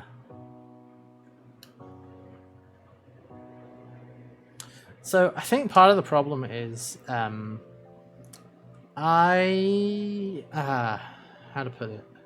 I can very easily get overwhelmed with MMOs and the amount of things that they put on the screen in terms of like your UI and all the skills and all the things you have access to. Because I can have a very hard it all competes for attention equally in my brain. Like, here's your 30 buttons. Yeah, I will panic because I do not know. I'm like, yeah, that is difficult. I find that very hard to make sense of. Yeah. So yeah, that's what's that hasn't worked well for me before. Ooh, control the UI built in. That's nice. Yeah, yeah, when it's just, but it's like without sort of very explicit or like, you know, guiding of the player, I suppose. I just have a difficult time sorting information, like prioritizing stuff, because my brain just kind of, I don't know, unless there's like an obvious thing and like something that is obviously more important, like, you know, it's bigger or it's small or it's brighter or it's glowing or it's vibrating or whatever. It all reads as equally important to me, and I have a very hard time like sorting through that and prioritizing. Many hotkeys to slide your finger across the keyboard and watch things die. Just like, and just, yeah, that could work.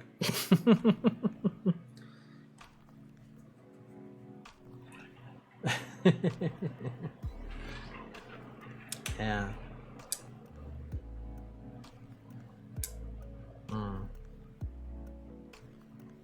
But yeah, I think it's just, yeah, that I found that difficult before when, I mean, I last tried to play WoW a really long time ago. I don't even know when, and it wasn't for very long. But Guild Wars 2 as well was the same. So it may be different now, but I've never been a huge fan of the very common types of gameplay that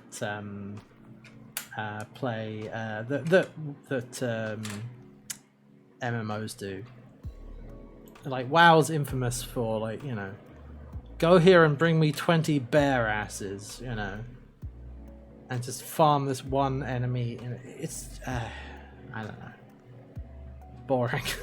It's boring. And to be perfectly honest, I don't like with WoW was my biggest comparison. I mean, I last played it a long time ago, but like go farm like this one enemy in this one area. Just the like. Okay, not to shit on the graphics of a pretty old game, but it's like this big featureless area with one enemy. Like, it doesn't look good to me a lot of the time. It's not interesting, it's not stylish, it's just kind of barren and bare and bad. That's what I remember. Like, I remember WoW being like that. I kind of remember Guild Wars 2 being like that. And I've seen some bits of Final Fantasy 14. Some bits look very good, some bits kind of give me those vibes as well. And I'm sorry. You know, I'm sorry, but that doesn't appeal to me at all. Like, it doesn't do it any favors. Let's put it that way. Maybe I'll be better able to just, you know, deal with that nowadays. I don't know. But, yeah. More purple pixels. Yeah. Maybe it does. Maybe it surprises me. Maybe my tastes have changed. Maybe I can just, maybe it'll be okay. Yeah, but my thought going into it is it's gonna have an uphill battle, just because it's, but just by the nature of it being an MMO at all. Yeah. So, we'll see. We'll see. We'll see. Yeah.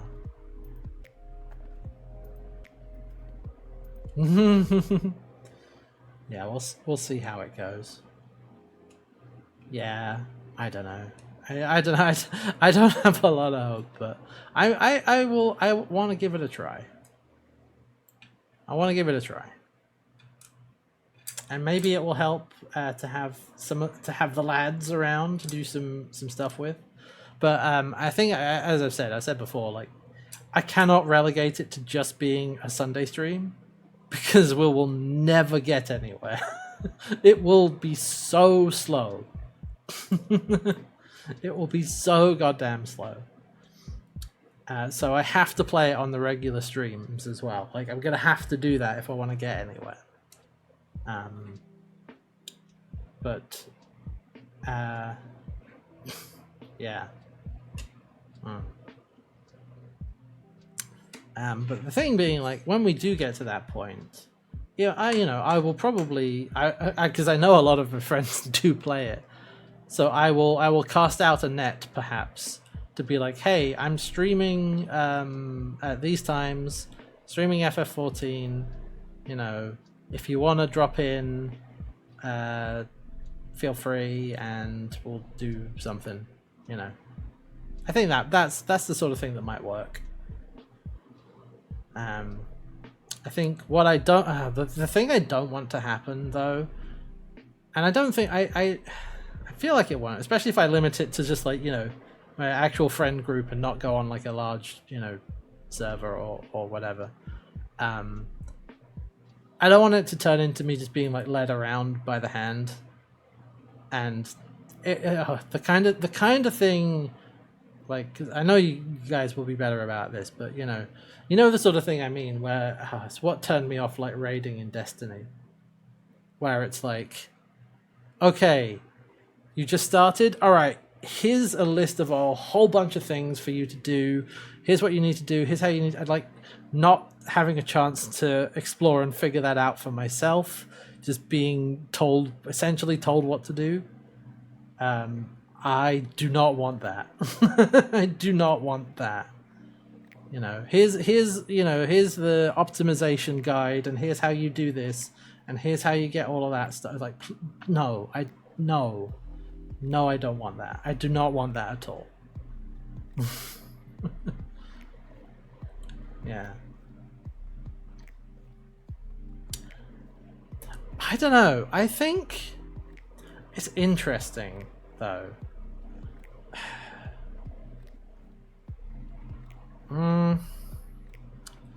I got frustrated being dragged around in Destiny raids. I think I would genuinely enjoy the figuring. I think I would have enjoyed the figuring out portion more, because nobody knows what they're doing. Because what sucks about that is that you are the one person, or often the one person who doesn't know what they're doing, is trying to comprehend what people are telling you, trying to do it, and constantly feeling like you're fucking it up.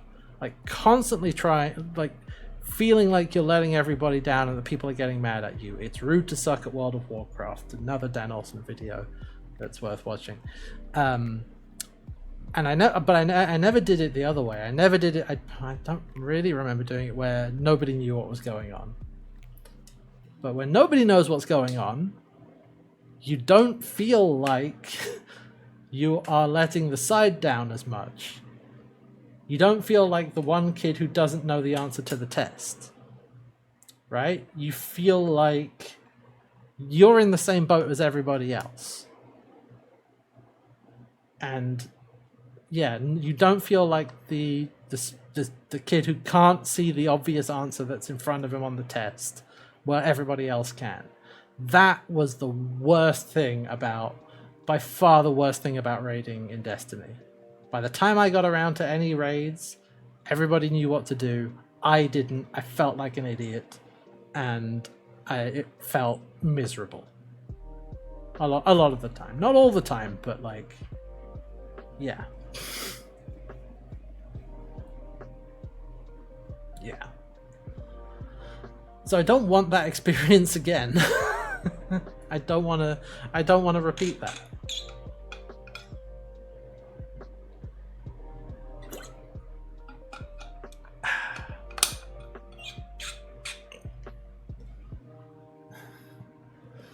And I think we've got a good group of friends here who won't do that. Yeah, not just the mindset you come into it with, but also the mindset of the people you play with. And I was in the Lure, like one of the Lure Loading Ready Run groups, and most of the time it was fine, but sometimes it was like, and a lot of that is just me projecting that as well. Like, the actual people were not necessarily being dicks about it, but I just felt the pressure of like, oh, I screwed up. because I don't know what I'm doing. And I'm trying to make sense of these instructions. And yeah, it was one of those like anxiety things that like, unfortunately, no amount of trying to convince myself otherwise worked. Like, you know, it was not necessarily a thinking problem in that I can, you know, think my way out of it. Yeah. Back in it was boring AF. Yeah.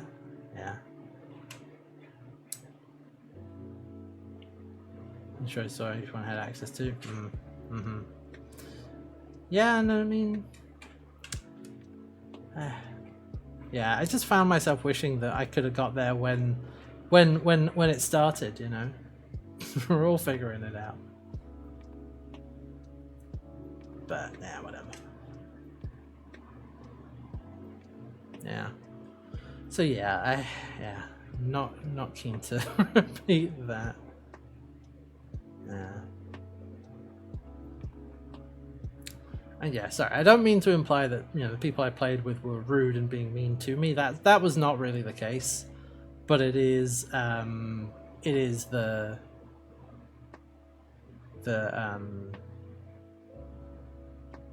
yeah, it's just how I felt a lot of the time. You know, the inevitable thing when, you know. Yeah, I enjoy figuring stuff out like that. Sometimes, well, it depends. It depends. Sometimes it can be frustrating. I think the difference, like, because we've had, you know, thinking back at other Final Fantasy games, like we've had bosses where we've had to figure out like an attack, you know, the trick to it. Although you don't always know that going in. I think with like a raid, like, okay, this is a puzzle that I have to figure out. You know, I'm gonna have to figure out how this raid works. So you at least, I think, you know that going in, and so that's part of the expectation. Like, I'm gonna have to solve this puzzle. You know. Yeah, Destiny is kind of its own beast. It's true. Like, it's its own thing. But yeah, having watched some of the Dan Elson video about why it's rude to suck at WoW, I was like, oh yeah, this feels familiar. This feels familiar. Yeah.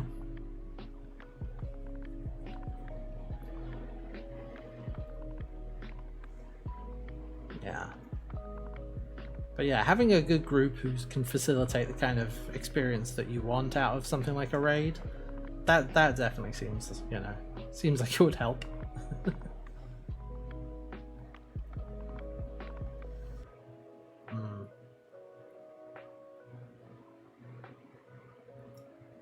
Yeah.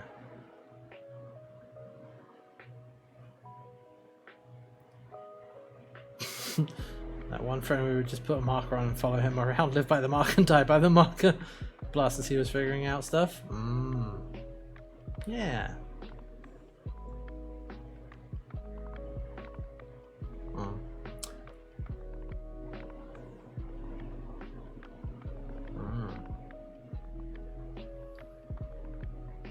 Whole thing of WoW remix parts of which, like, one person can blast everything. People are so confused with it, complaining. It's like, no one likes being hard carried and not getting to play. Yeah. It's like, okay, just stay behind me. I'm just gonna wipe the floor with this thing. Okay, there you go. You did the raid. It's like, did I? I don't really. I was just a spectator. I can get the gear now. It's the only thing that makes it any different from watching a YouTube video. Is you can actually get the gear and the loot. Like, you didn't do anything. Yeah. But it's weird coming into an MMO, like, deep into its lifetime, which even like 14 definitely is. There's definitely there's a feeling, or there seems to be this feeling of, like, at least from some quarters, of like, let's get you through all of this stuff Like, you come into that with a lot of homework to do, so then you can actually play the game.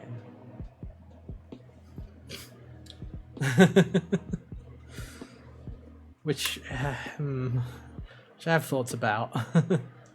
Yeah. Well, if it's not the case with 14, that's good. Yeah, 14 definitely. Everything I've heard, 14's community seems to be a step above some of the other ones. Not that it's, you know, I'm not going to claim that it's universally great, because I'm sure it isn't. I'm sure it isn't. Sure, there are plenty of people who are like, you know, no, you got to get through all that before you get to the real game.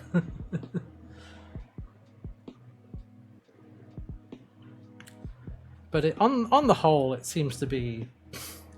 On the whole, it seems to be better than other MMO communities in that regard. But they're not a monolith, you know, like any fan community, or any community, you know, video game community. Not a monolith.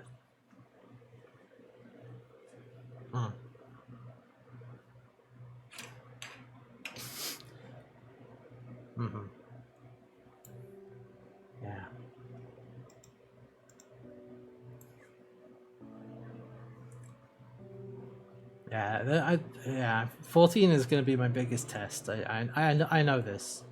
11, I fully expect to fail that test. Like, I don't, you know, if I, you know, if I duck out of 14, that's kind of expected. Yeah, sorry, 11. I mean to say.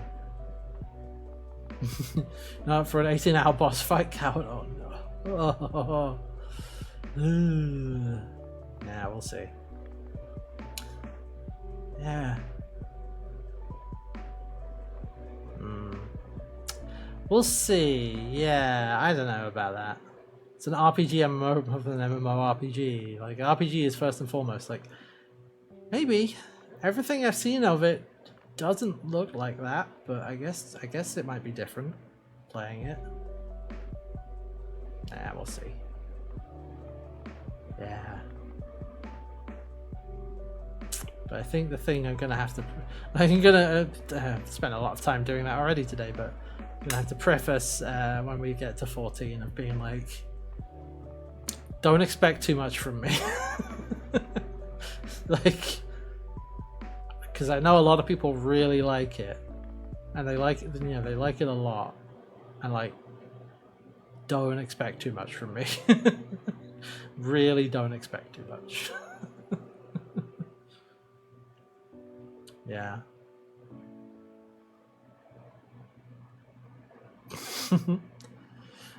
Yeah. Oh, join in on voices. Oh yeah, I'm gonna do that. We've been doing that the whole time. I'm not gonna stop doing that. Voice some character lines. Yeah, for sure. Yeah.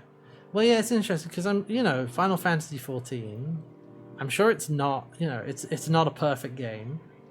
No game is a perfect game. It does seem like it's, you know, it does a lot of. It's a breath of fresh air for an MMO for a lot of people. It seems it does a lot of things differently, and it does a lot of doesn't do a lot of things that people dislike about other MMOs. You know. So it gets touted around as a sort of really good MMO because it's, you know, a number of stories of people who have stopped playing WoW and started playing 14 and being like, oh, this is actually fun. It's like, yeah. So, you know, that's why it gets all the hype that it does, I think. And it is a success story because they turned it around from a piece of, by all accounts, a piece of garbage. Yeah, WoW was not doing itself any favors, right? Yeah. So, you know, there is an element of, like, you know,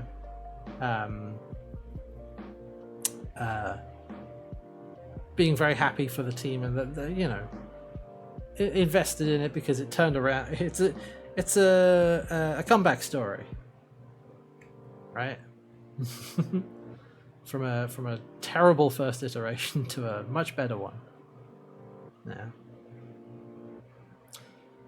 Yeah. So at some point, we're gonna do it. We're gonna see how we get on. Yeah. But we still have to get through 10. Some of 11, maybe 10-2. Then 12, then 13. And maybe 13, 2 and 3. Maybe. So we're gonna be a while. We gotta blitz first. Oh no! I accidentally got into 11. Oh no!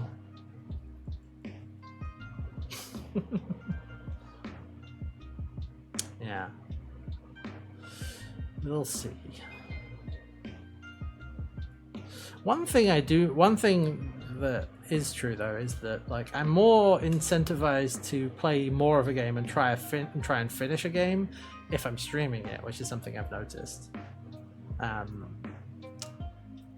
I don't really like. I've done it before though. I have definitely done it before, like ditching a game midway through. But I don't really like to do that. Certainly on the stream. I'm much more likely to do that if I'm not streaming it. I don't know. I just feel the need to try and complete it.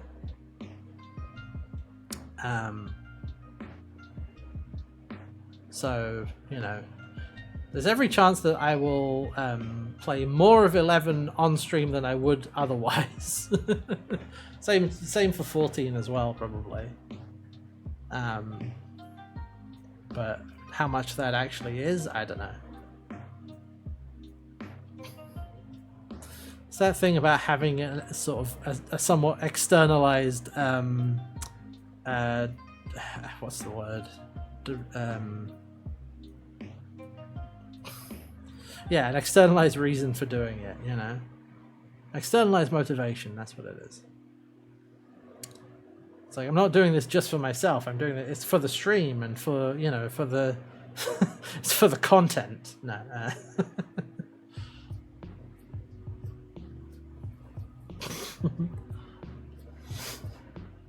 Yeah.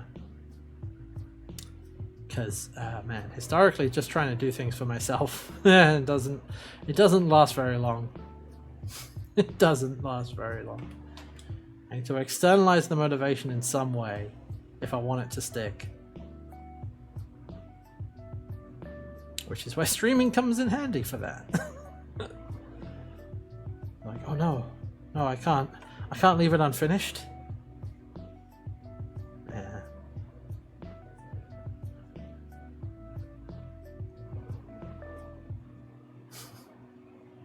Yeah.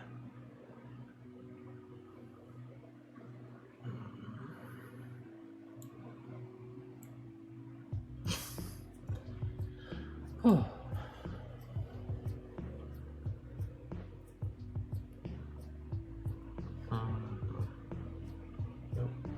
The autofocus going crazy again.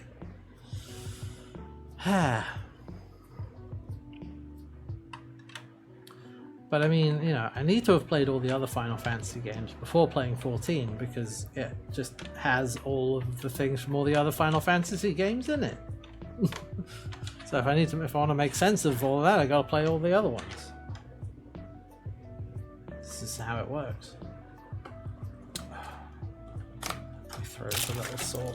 I'm gonna have a lozenge, excuse me. Yeah. Yeah.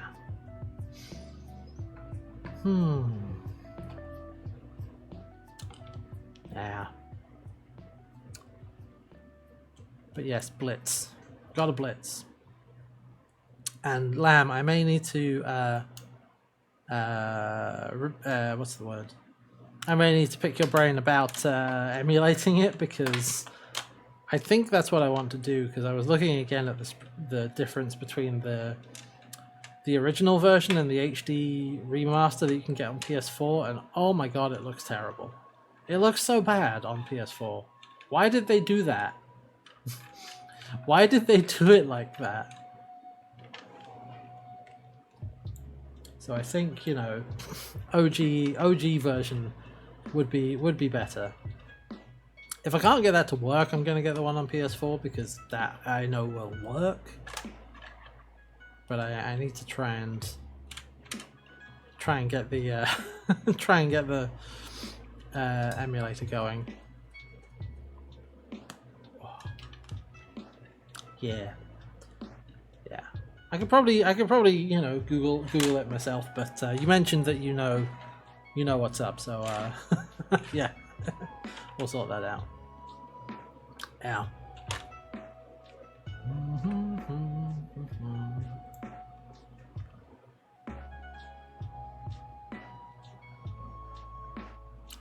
Yep.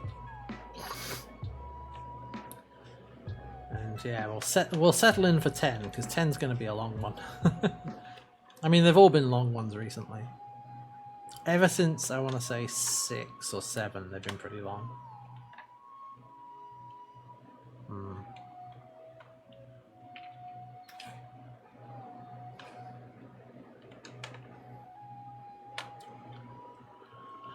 Oh god, I still got my sort of streaming folder open. If I scroll down past all the other subfolders, there's just this is just random crap in here. What am I doing? Probably get rid of a lot of these.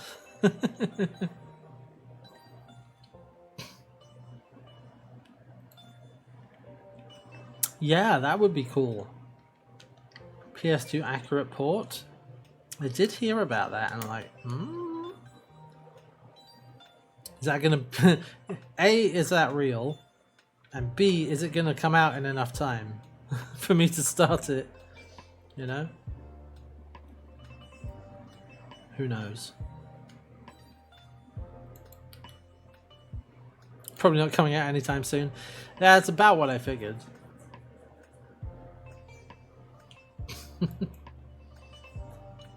Yeah. I mean, right now all the rumors about Final Fantasy games is like, you know, that and 9 remake and Tactics remake.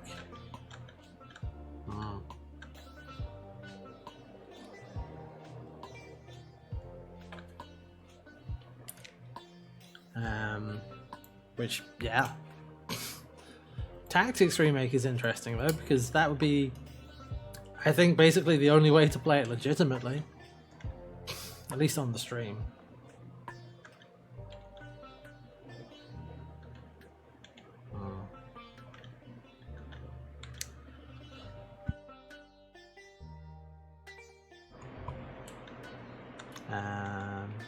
Yeah.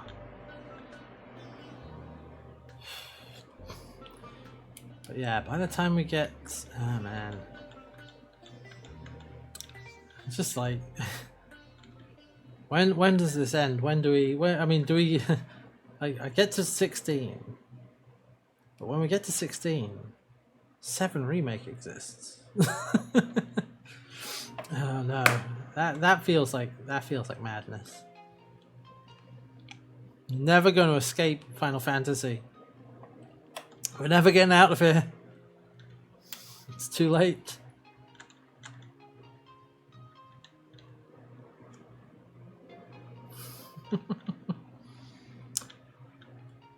No. Oh god, sorry. I was just scrolling through the folder again. I found a screenshot I did, Lamb, from when was this actually from? This is E3 2015. It's me testing the overlay, and it's got me and you in it, Lamb. Lamb with short hair. What's that all about? That doesn't seem right. Actually, both of us with short hair. That's wrong. That's 2015. I mean, it's 2015. It was 9. No, sorry. Yes, 9. It was 9 years ago. Jesus Christ.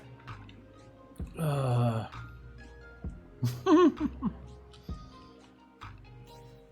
man. Oh boy. Oh. Yes, definitely during uni. Yes. Well, for you, not for me. I will not do you the indignity of sharing this screenshot, but just know that it exists. of putting it up on the stream. Yeah. It is safe to say the overlay has come a long way since then.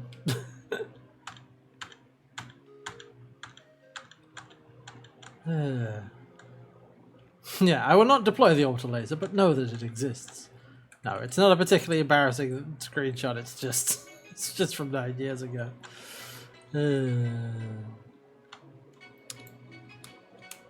I think I just had that screenshot just to see, just to edit the overlay and mess around with it or whatever.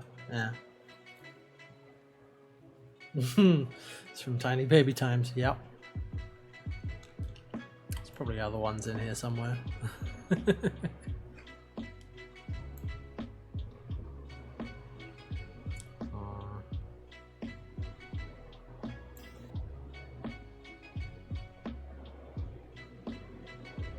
What are we listening to at the moment? Ah yes, Stream Beats, Harris Heller, Spring Rollin'. Which album is this one from? I don't know. Yeah. Oh yeah, more old screenshots in the Culture Clash folder. This one. Okay, hold on.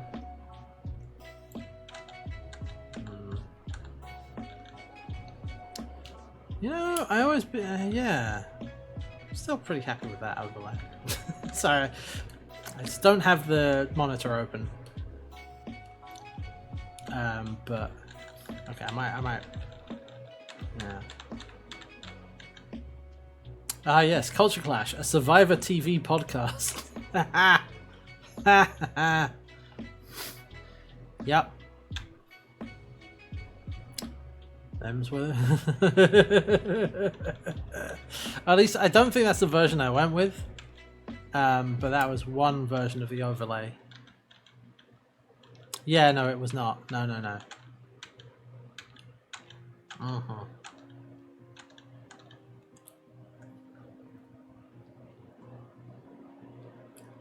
Right, let me hold on. I can add in an image. I'll add the image in.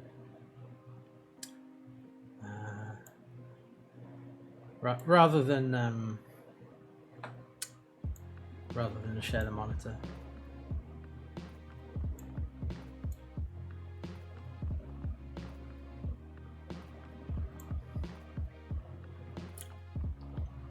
Yeah, Survivor TV quickly just...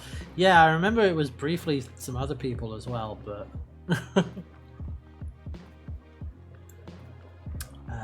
where is it? Yeah. Okay, let me just view large icons.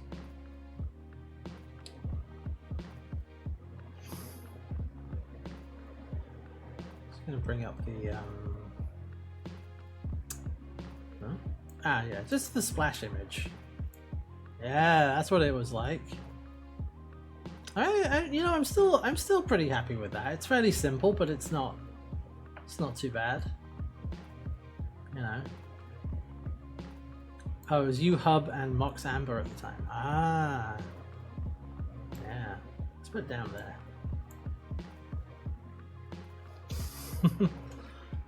Ah, that's right. Yes. All my my overlay and branding used to be blue. That's kind of purple.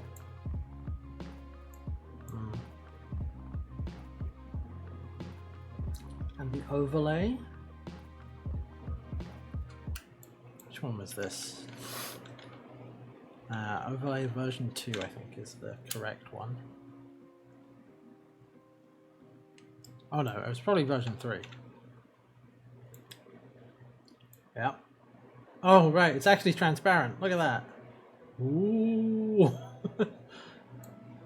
Can I have it not preserve transparency?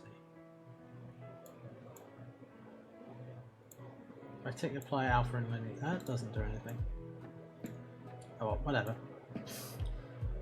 Ooh.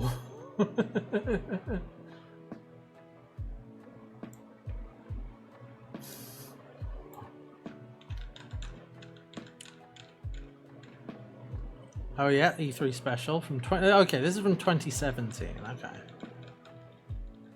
Oh yeah, I have a bunch of the bingo cards in there as well.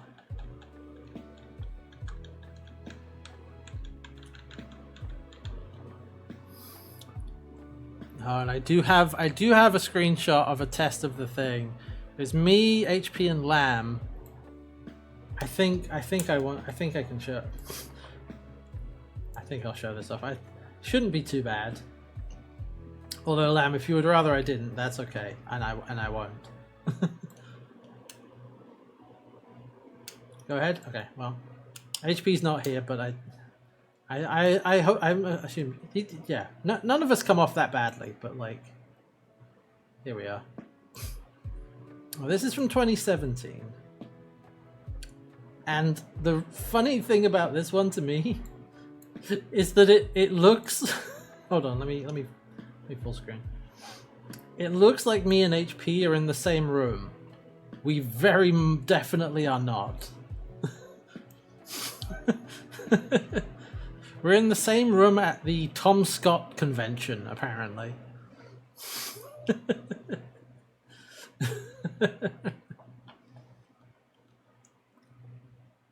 But we were. 'Tis but an illusion.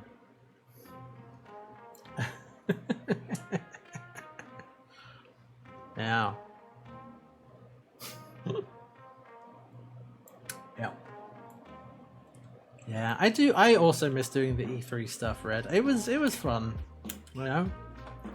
And the long room stretches across continents. Exactly, Red. Yeah. But like, we have the Jeff Keighley's award dealie, I guess. I don't know. Yeah, I mostly just missed that it was a concentrated place. You know, we could, you know, do stuff there. Yeah. Is there anything else in here? Oh yes, Spoiler Clash. That was even shorter lived than this was. This was the sort of like This was our nerd podcast that didn't last very long.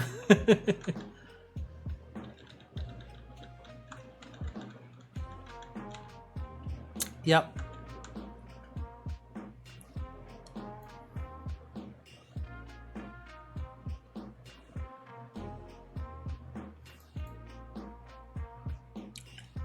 Can I just capture that window? Will that be okay? It would be better, maybe.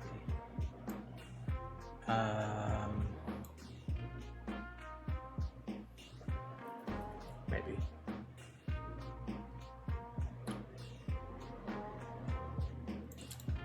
Yeah. Let me just find a good one, because I actually quite like... I still feel pretty happy with my graphic design work on this. Like, let me show you the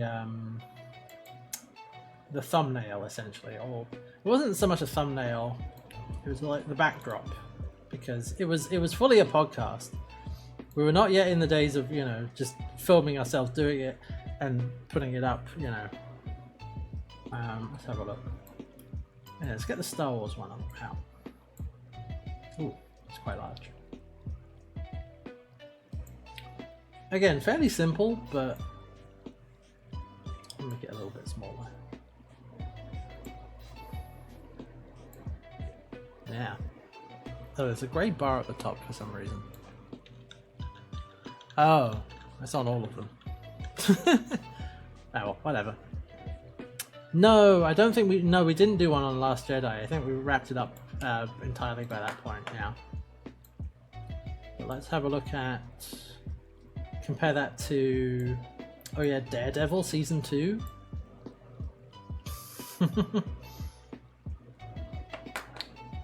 Oh yeah, I'm very glad I didn't... I'm very glad I don't have... God, that would have been... Yeah.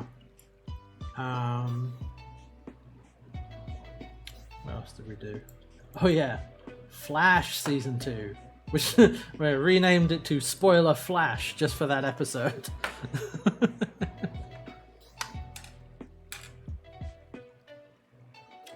But you know, I'm pretty. I still am fairly happy with how how this looks. You know. Yeah, I think that might have just been me and HP. I don't remember. And to be honest, I don't remember how many of these we actually recorded. It's probably in the episodes. There, be a folder. You looked in your drive? Oh no! Lamb has turned to dust. Oh yeah, the Deadpool, the Deadpool one. I don't know. I'm still fairly happy with, like I said, happy with this with this logo. It's pretty basic, but you know. Yeah. Okay. How many of these did we actually record? Ah, okay, so we only actually recorded Agent Carter, Force Awakens, Daredevil, Civil War, Flash. That was it. I think that was it. Yeah, this was very brief. Yeah. I don't think we would have become one of the Funko Pop podcasts, you know, but that was what I was worried about. I was like, you know, what are we doing here? Like, I've no qualms about hanging out and chatting and chatting about media on a stream, or in Discord or whatever. But I was like, if I'm putting out a podcast, I feel like I should have something to say rather than media good, media bad. Because there is a lot of people doing the same thing.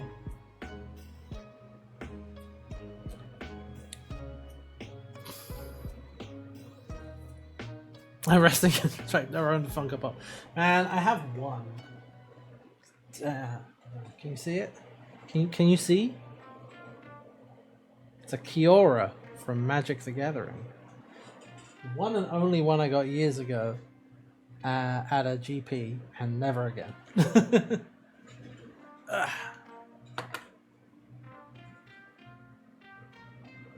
Oh yeah, there's a folder in my streaming folder that is Wolfenstein New Colossus Tweaker.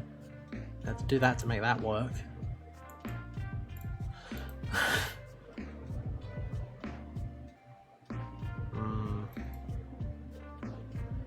Yeah. 3 folder. Oh yeah, Enter the Polyhedron, yep. Done a few of those over the years. Oh, the original overlay in the group chat, huh? Hold on a sec. Let's have a look. Oh yeah, it's just a sort of basic chevron. Yeah, you know, it's not that bad. Yeah. Ah, I have that one. Yes, I have that one. Hold on. The overlay. Yes, because I think I took that one as a base and did my own thing with it. Yeah, let's have a look. Catch Flash. The mock-up.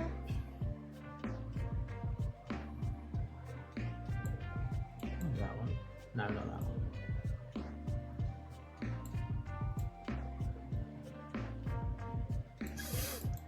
Yeah, here it is.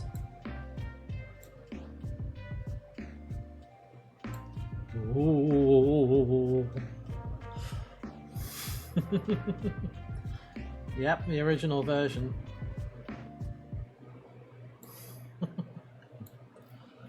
Yeah. Yeah, there's been a few, you know, we had a few different ideas at the start, but yeah. I do wonder, you know, because I know how I feel about it, you know, with Culture Clash and all that stuff, and, you know, deciding to wrap it up when we did, because I was just like, you know, I didn't feel like that, at least I was like, I don't feel like this is doing anything new or interesting or different we don't need it. Yeah, we don't need a podcast if we want to just hang out and chat, which is a lesson. It's a lesson a lot of people on YouTube could use. I was just gonna say it. I'm just gonna put it out there. I know we're just hanging out and chatting here on the stream, but I don't know. Like I said, it feels a little different. I'm not drawing people's attention to it to be like, hey, come and listen to my opinion about things. It's just like a chill hangout, you know. Different expectations. All the episode layouts.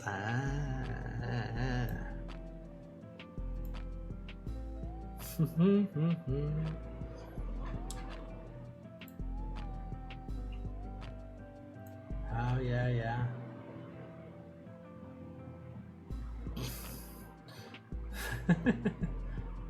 Oh, that's right. Yeah, we were selecting topics and okay, yeah.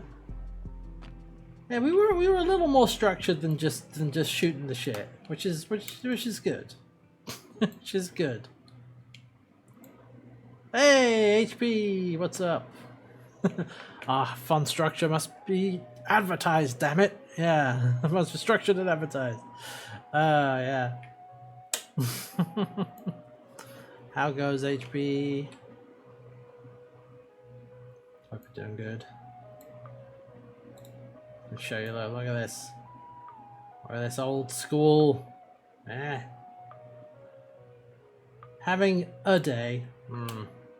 Well, hopefully things improve. Oh yeah, I'll show you that we brought up a screenshot earlier. You want to feel you want to feel old. Yep.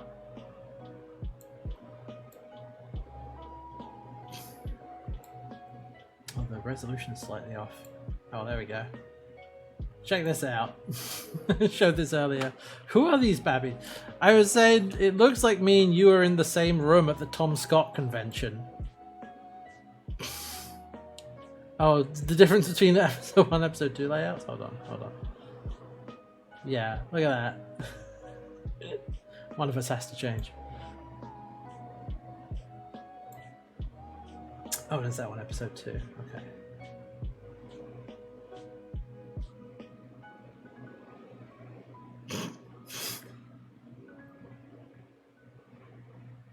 Oh wow. Oh wow.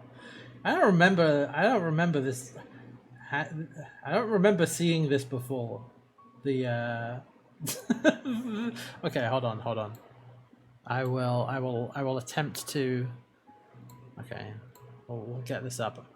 Try and do this in a way that doesn't doesn't dox anybody. Okay, 1 second. We went really organized for week 2. Yeah. It's funny because I would absolutely expect it to go the other way, you know. Although I guess it makes sense. Realizing like, oh, we should probably structure this. Okay, hold on. It's not what we're doing. It's not what we're doing today. I need to capture something. Window capture? Yeah. Firefox. Now I need to zoom it in so that I'm not I'm not showing the well, I'll just crop it. There we go. Yeah. So let me just crop it all the way down to just the document. So this is going to be presented in cinematic mode because of that. I'm not just going to open a Google Doc with the URL fully visible.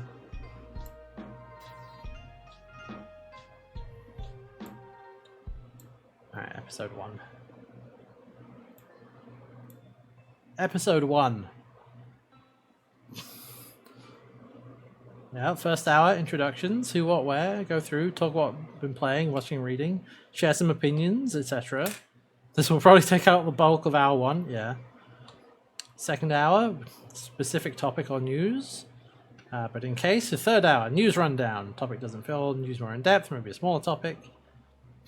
I like the note to include a ton of banter. Like we need a note to do. So Lamb was going to talk about Deus Ex, Mankind Divided. This week, tonight's Edward Snowden interview, Ash vs. Evil Dead, Killing Floor 2. HP was talking about Avengers final trailer, Jurassic World preview. I was going to talk about Deus Ex, Mankind Divided, and Red was going to talk about science. And then I like the just Comic Sans Daredevil. I don't know what that's about. I don't know why you cared about. I don't know either, HP. Why did you care about Jurassic World? Nobody should care about Jurassic World. We were different people back then. And now, episode 2.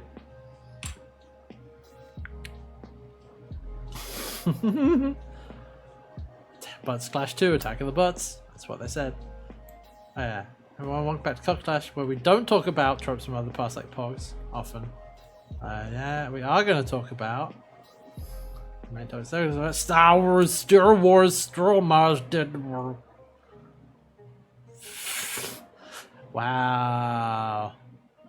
New Star Wars trailer, try to defend Origin. Why were you trying to defend Origin? What the hell were we doing back then? Boeing has force fields patented, among other things. Follow-ups. HP started watching Daredevil. Yeah. Some articles back that up. Batman vs Superman teaser happened. Very unexciting. Yes. Accurate. Then this one happened. Now HP is intrigued. Ant-Man trailer, Tron 3 confirmed. Jessica Jones, first look. 12 Years a Slave directing a Marvel TV show. Patty Jenkins directing Wonder Woman. Marvel can't make a Hulk movie. New Star Wars trailer. Oh my god, new Star Wars. It was a slow roll the Star Wars news until the end to make people think we forgot. We're the manipulative tactics already on display. Oh god, we were talking about Game of Thrones? Oh, this was when I was watching Avatar for the first time. Hey, yeah. Great show. It's a shame they never made any live action adaptations of it ever. Oh yeah, Kung Fury, jeez. Female characters dominating digital comic sales. Oh yes, Justice League Gods and Monsters. That was a good animated thing. Movie, yeah. Regular boring books. None of us can read. There's a Humble Bundle thingy.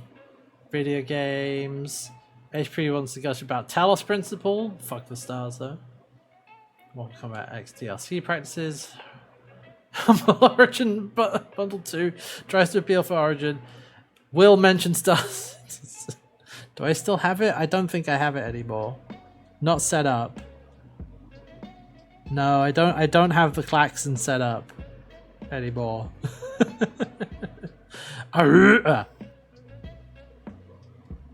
Star Citizen mention. Klaxon.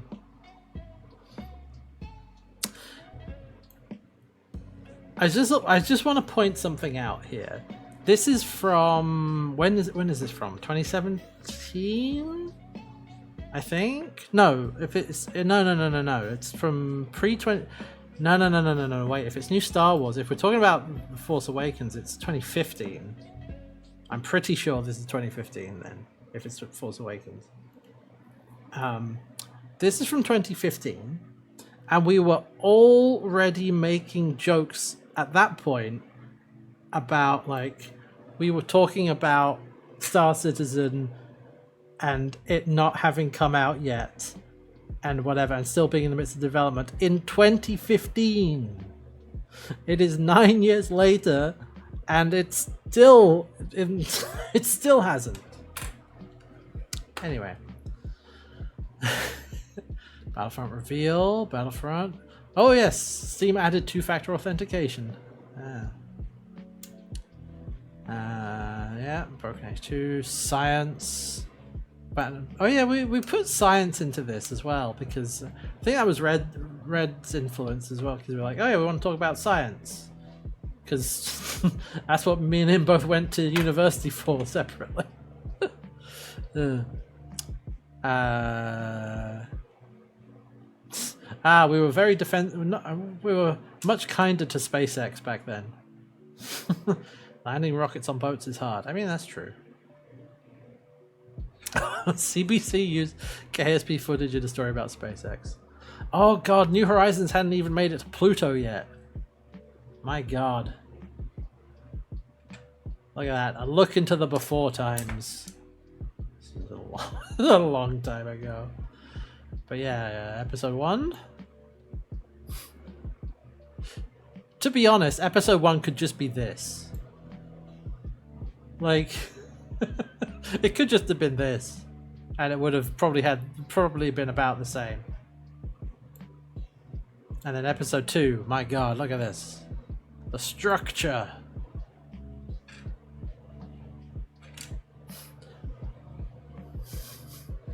Well, there you go. We knew nothing back then. It was a more innocent time. Oh god. Yeah. I wonder if I have anything on my drive about that from about that long ago. Probably not. No, I don't think. Well, I have Farscape rewatch stuff. Oh, I have a planning document. Oh, that's it. It's very little. It's very little.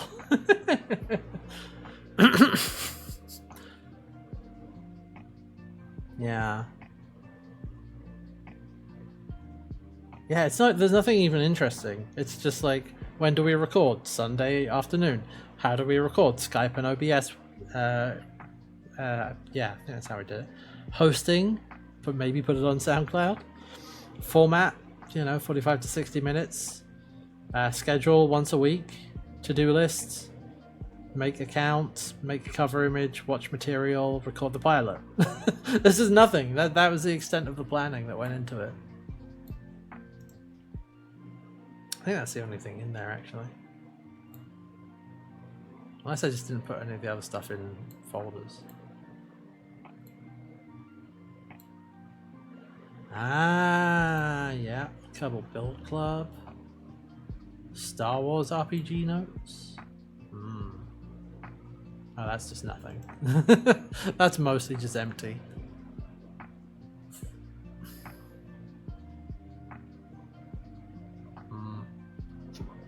Oh, excuse me.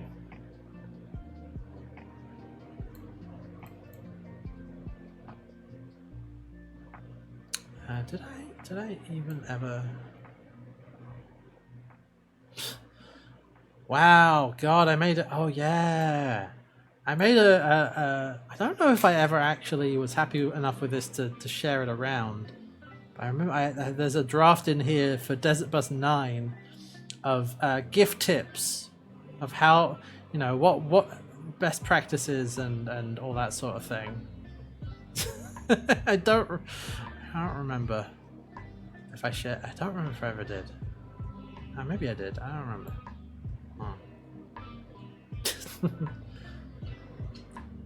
Yeah. Oh, the 24-hour. Yeah, 24-hour stream. Yeah, nothing but space games. Yep.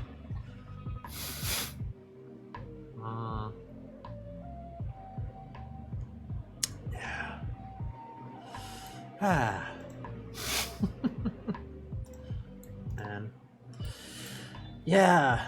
But thinking back about all of that stuff, it's just like, man, it was a very different time. And yeah, we were saying earlier, HP, thinking back on this largely because of the latest Folding Ideas video. Oh, for the last one. Oh, let's have a look at that. Huh? Oh, that's the folder.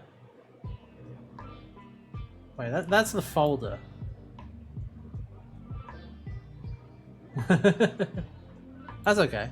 I assume it's like, it must be episode 51.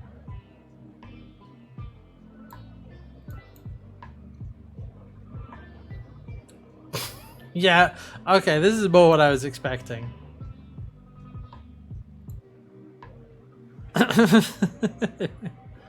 God, I forgot we did 51 of these.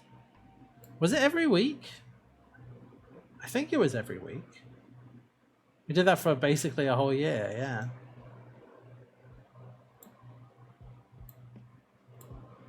Okay, hold on. Where's the ah.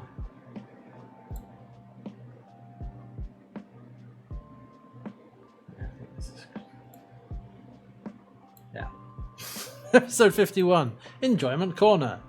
Spooderman has a redonkulous cast. Fallout 4 mods on PS4 delayed. Mighty Number 9 was a train wreck. Yeah, it was.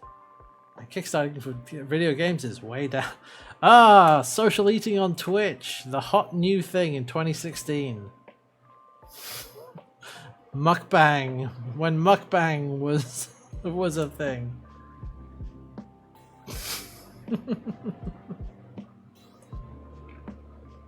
But yeah, this is more what I expected. Just like, oh yeah.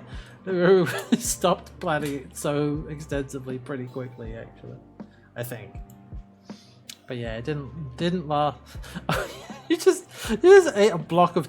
Yes. Oh god, I remember that. Was that during E3 or was that during one of the episodes?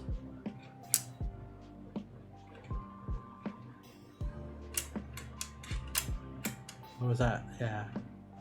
That was during a weekly. Okay, yeah.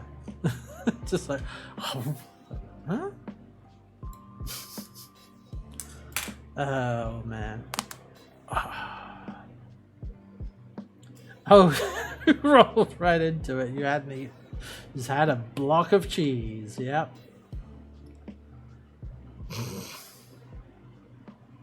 Oh yeah, new podcast pilot thing I wanted. Oh yes. What was that? Yeah, I was like, nah, fuck editing this. Yeah. Yep. Whole stream, then a podcast. God, the folly of youth. Press it, right? Yeah. I did a couple of those, or at least I planned for a couple of those, but I don't think it ever. I think I still have the folder. Yeah, press X today. There were 2 episodes of that. First episode was Deus Ex Mankind Divided. Second was Ocarina of Time. I think we must have recorded, for Wolfenstein. Yes, we recorded for Wolfenstein, and I never. Yeah, we were. Yes, I think we were like super unfocused. Yeah. And I think this was in reaction to. Did I? I think this was me wanting to do my own version of. Is Talking Simulator that old? It might be. Oh, the Loading Ready Run stream Talking Sim.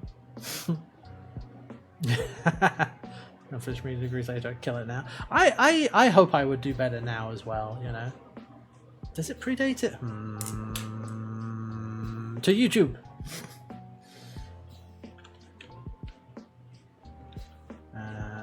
Is it gonna be on there?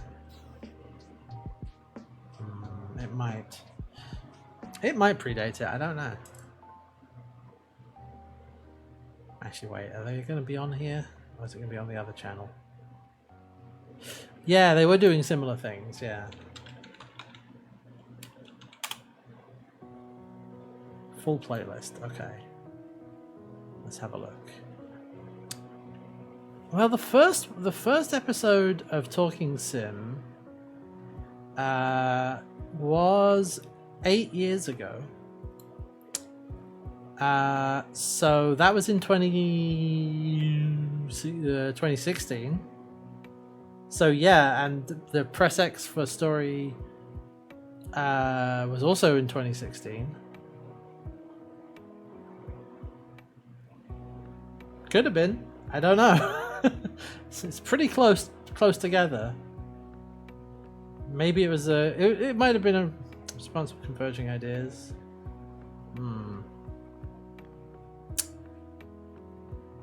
Actually, oh yeah, this was in November. This was November 2016, so I think it was a response. I think it was. Not even like a response in like but like, oh yeah, that would be an interest. That's an interesting thing to do. No, wait, no, I'm remembering now. Like, it was a response. It was a response. Because I remember hearing about the premise for Talking Simulator and being kind of disappointed that it was just a stream. And thinking, well, what if I did that, but with, you know, where we edited it down and made it into like a podcast, and that was in 2016. Oh, you want to do a YouTube essay on Wolfenstein? Yeah. Yeah, I don't know what that would look like, HP. Oh man, actually, HP, I want to get your answers to this question, because while we were here earlier, we were talking about other things, other creative things, kind of spurred by a similar discussion, or things in a creative space. But we were asking, like, if you could make what you want to make, and you know, money was not a problem, money was not an object, what would you want to do? Like, what's your pie in the sky like thing you want to make? Mine, I said, was I want to write and illustrate a graphic novel. And I also said I want to write for Superman in some fashion. Yeah.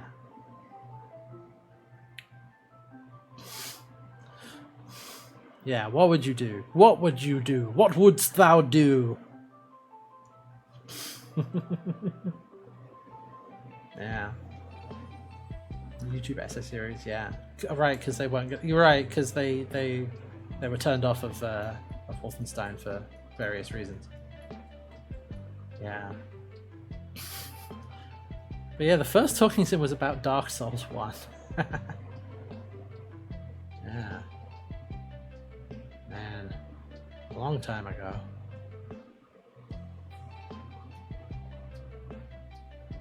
Oh. Okay, just to make sure to mute it. Don't. Oh. Ah, quiet. Just stream full time. Right. But yeah, it's more in the sense of like, if you know, make some. I'm sure you know what I mean. You know, make a creative product of some kind. You know.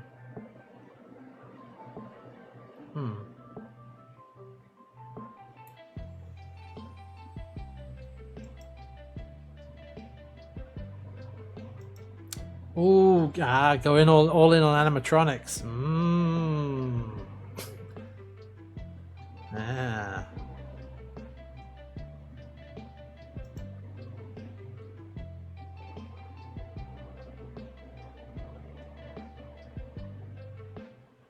Yeah.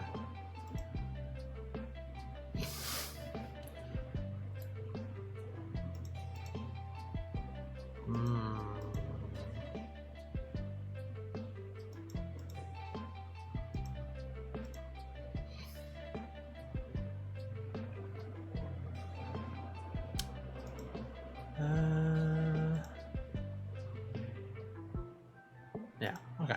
There we go. Robo VTubers be the supply of unlimited time. This is how we get the sort of, you know, robot VTuber uprising.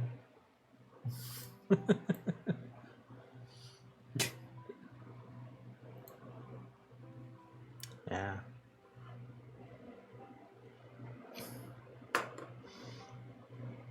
Yeah, man, animatronics are very cool. The amount of work that goes into them is crazy. Yeah. Howard. What version of Howard are we on now? 2.0, 3.0? I know there's one in progress, I think.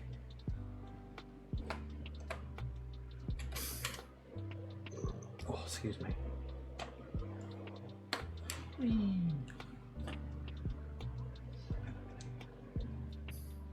But yeah, I like that question. You know, like to find out what it is people would do if they had the freedom to.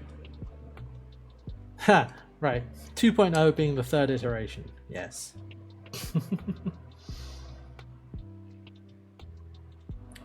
Because really, I would like to be able to live in a world where people get the freedom to do that. Howard v1, Howard v Tube, and Howard v2. Oh right, yes, there's a fully digital version of Howard, isn't there? Yeah. Actual VTuber Howard. Oh.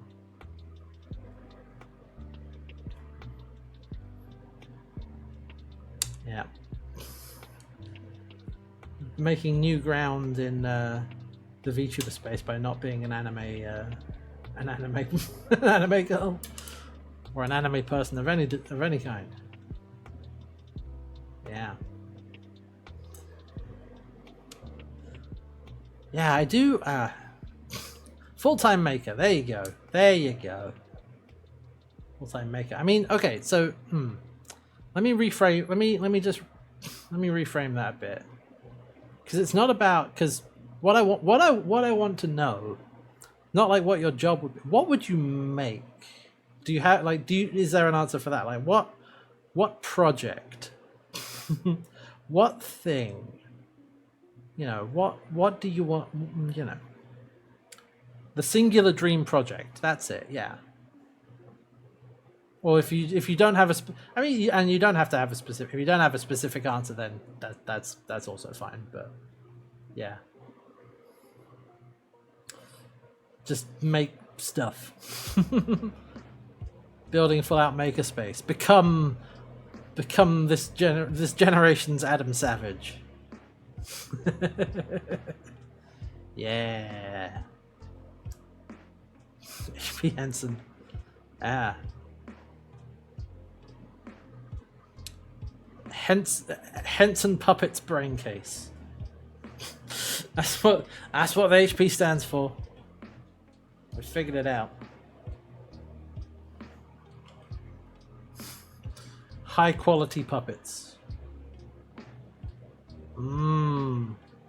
Make it a big makerspace. Awesome. Alright, yeah, no, that's cool. Make a big public makerspace. Yeah. I like that. Fabrication woodworking. Nice. Well, yeah, we're talking about, you know, what do people want? What's your big dream? You know, big creative dream, basically. Be able to teach it? Yeah, I like that.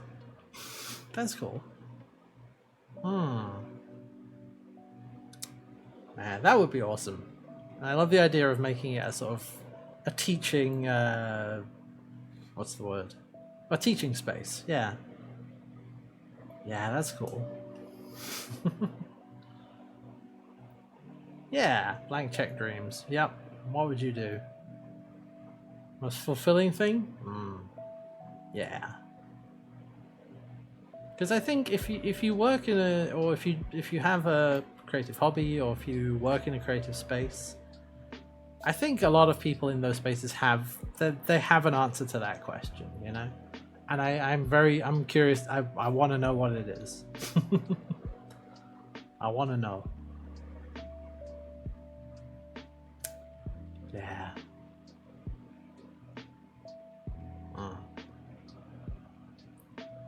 Game studio, yeah. Yeah, because it's interesting. I used to think that my interest in that front would lay along the sort of video, you know, video / filmmaking kind of track. And I still enjoy, and I have enjoyed that in the past. I haven't done it for a long time. But I don't know. These days, that's not my answer to that question.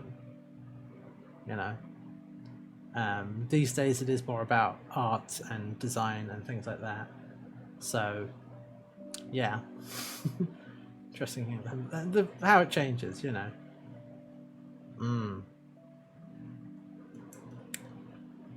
Like, yeah. Because I do, man. Haven't gotten to do video editing in a long time, but doing like a tight video edit of something, not just sort of, you know, cleaning up a gameplay or whatever. Like that's always been something I enjoy, but I have not had a chance to do that for a long time. The last time was doing like highlights for the stream, but that was probably about, I don't know, 2016, 2017, 2018. Ooh, how to make instruments. Yeah, there are a lot of ways you could do that. I mean, there are a lot of like really simple instruments you can make as well. Yeah.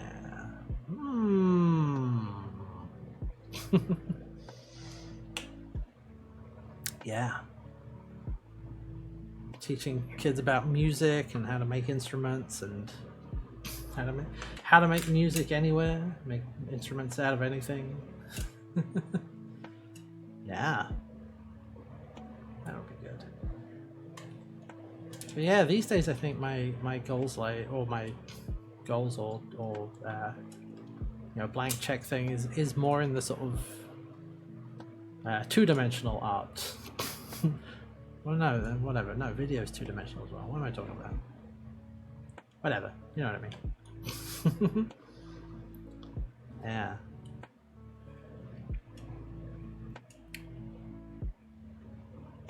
Even if I had, well, I was gonna say I don't know what I would do for that, but I have a few. No, I have a few different ideas. Now in 3D, yeah. Now in 3D, yeah. Because one of the things I really like, I like making characters, not just like in terms of like, it often comes through in tabletop games, but I like making characters. I like designing characters. So honestly, you know, another answer could be like design a character for a I don't know, animation or a game or something like that. As well as a graphic novel or something. Make a gacha game? No.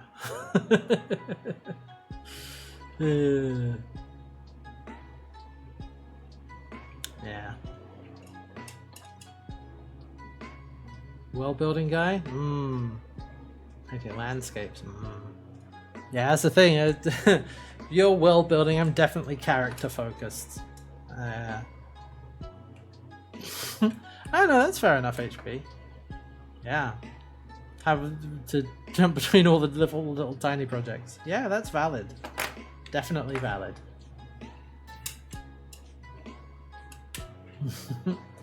I will make Puppetzilla and conquer the Hollywood industry. Giant animatronic.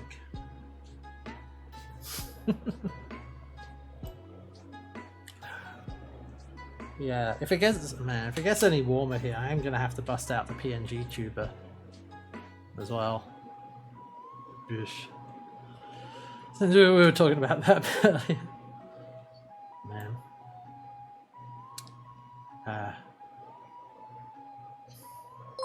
Oh, hey, that was not Jam. Thank you for the follow. Wait, that wasn't Jam? Oh no! Live play YouTube series where all the players are animatronics in the style of Howard. Oh, okay. HP, I should tell you one of the silly ideas I've kicked around after you talked about Howard. I was like, okay, I don't have the skill or the inclination to build a animatronic, but a puppet, a Muppety puppet. I could manage that maybe. That would be fun. Yeah, Culture Clash returns in Muppet form. Yep.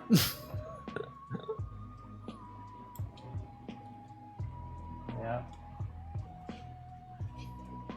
I wonder. Yeah. All right. Let me show you. I don't mind doing this. I'm toying around with like finding old Muppet designs. Like, do you have a sketchbook for stuff? Because I was like, hold on. Muppet.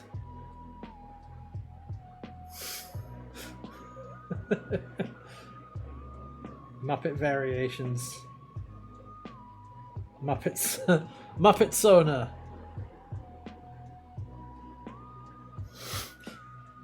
I feel like particularly this one here. That represents how that I think represents my internal state quite often.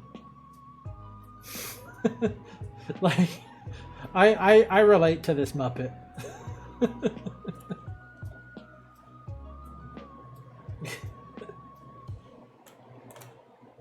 Muppet who does sign language. Oh man, I wish I don't. Unfortunately, I don't know any sign language, but that would be cool. Oh yeah, there almost certainly is one on Sesame Street. I'm sure. Yeah. I was like, how would I, if I was to make a real puppet, how do you do that? Do I do that on the stream? How do I bring that on the stream? I know what I would have to do. Like, I'd have to bring out the green screen, put it up, and put the camera up, and just sort of puppet from sitting here, maybe up in the up there, which seems like it'd be so awkward. It would be so awkward. A more like reasonable solution would actually to be like the sort of Muppet VTuber could probably do that more easily. That plays into my actual skills of being able to draw something, so that might go. Yeah, how to lose all the blood flow to your arms. That's just yeah. Remember watching the video from Tested where Adam Savage talks to the puppeteers on Fraggle Rock. It's like, oh yeah, I went in for a massage, and it's like, wow, there's a lot of tension in your right arm or left arm, I forget which one, and the other one is perfectly fine. It's like, yeah, that's the arm that, holds up the puppet. Yeah. Muppet tuber.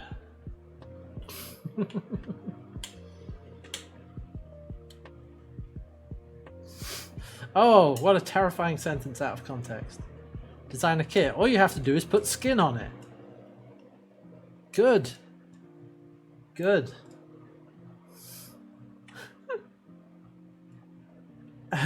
Put a skin on it. That's not better. That doesn't sound any better. Put a skin on it. Whose skin? Where did you get that from?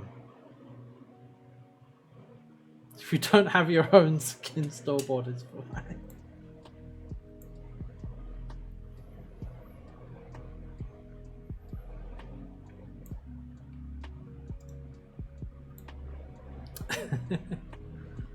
But yeah, I think what I've thought about doing is like I don't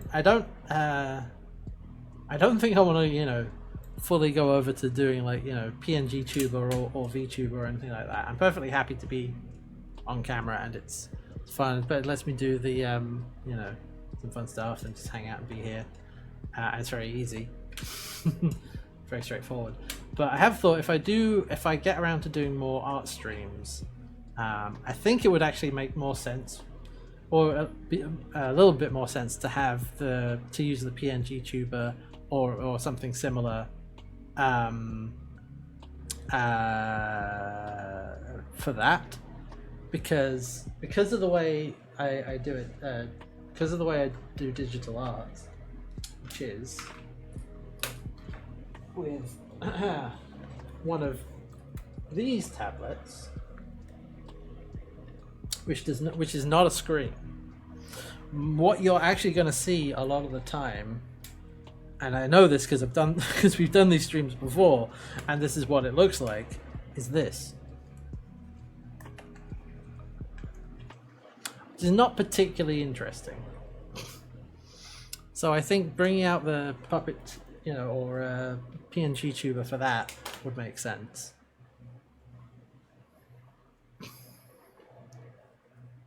And yeah, if we design a Muppet tuber thing, I don't know if I have the right setup to do a proper VTubing thingy, because I know like for the more expansive, more complicated rigs, complicated models, you need something like an iPhone or like really good camera tracking or something, and making the model is a real big task. So yeah, I can manage a PNG tube is much easier because you just need to make 2 images, maybe more if you feel like it. Just need to make 2 static images, or even 1, honestly. I can manage that, I think. Yeah, real-time investment. I mean, I know that a proper like a professional quality model with professional rigging is expensive. It ain't cheap. Like if you're part of a large company, one of the big VTuber companies, then you're gonna get one of those because they can afford it. But if you're indie, gotta save up for that. Oh, Iron Mouse, the latest models was 30k. Oh, my god. Yeah, she's like right at the top. She can afford that, I guess. Whew. Get the good stuff. Yeah. Oh man. Man, this reminds me. I'm gonna out myself as more of a VTuber enjoyer than I maybe previously indicated, but. Hololive just debuted a new generation of English VTubers, and a lot of them are in EU friendly times or UK friendly times because one of them is English, one of them's a Brit. I'm like, oh my god, sensible times. Watch things. I was like, my god, finally. Because they're all the other ones are based in the US or in Japan or in Indonesia. It's like, oh my god, wait a minute, catering to the other part of the world, one of the other parts of the world that exists. Hooray! Yeah. So I have been watching some of that stuff that's just come out recently from them. Yeah.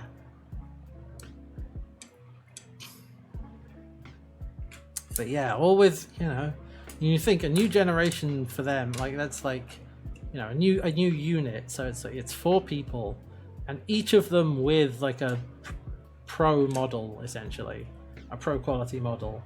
So you think if each of them is 30k each, maybe a bit less, maybe, I don't know. That's like, let's say 30k. Let's just say that, it's that kind of level. That's 120k right there. That's an investment, I guess. Yeah. But yeah, I think I might actually have to make a new PNG. Yeah, like I said, these days I don't mind being on camera that much, or really at all, except with a few exceptions, right? It's like, if I feel horrible, like when it gets really warm, which it's starting to, if I get really warm and hot and sweaty and horrible, I'm like, I don't want to be on camera. Nobody needs to see that. I don't want to see that. I don't want to look over at my second monitor and be like, oh god, what is going on over there? But yeah, PNG Tuber for emergencies like that, but also for art.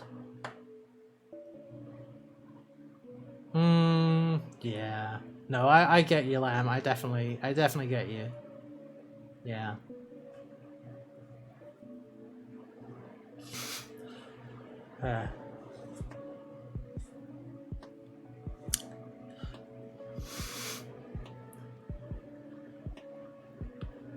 Excuse me.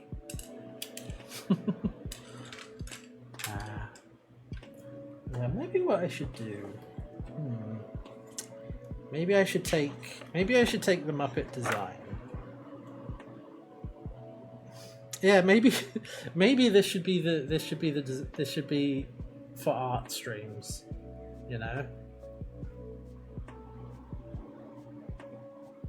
Maybe that's what I'll do. Art monster.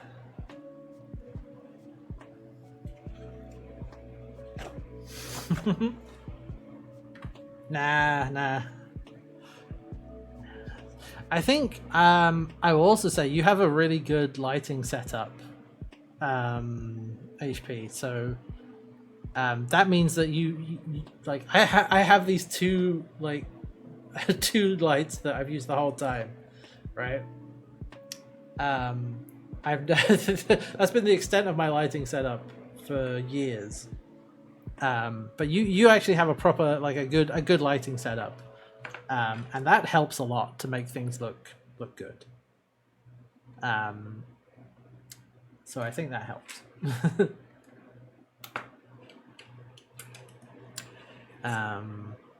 Yeah. Yeah. But yes, just have bad brain. Yeah, it definitely. Yeah. It brings you joy. Yeah, exactly. I mean, that's fine. Yeah. You know, that's good. I have spent exactly what I need to, and no more. Which is yeah. Partly just because out of necessity, but partly also because I know that I have a habit. I know I have bad spending habits if I don't do that. It's like, oh, I should get this. Oh, I should get that. Oh, I should get that. It's like, no, stop it. Stop it. No. Yeah, it definitely took a while to be comfortable looking at myself on camera. But affordable. I mean, yeah, probably. But this still works well enough.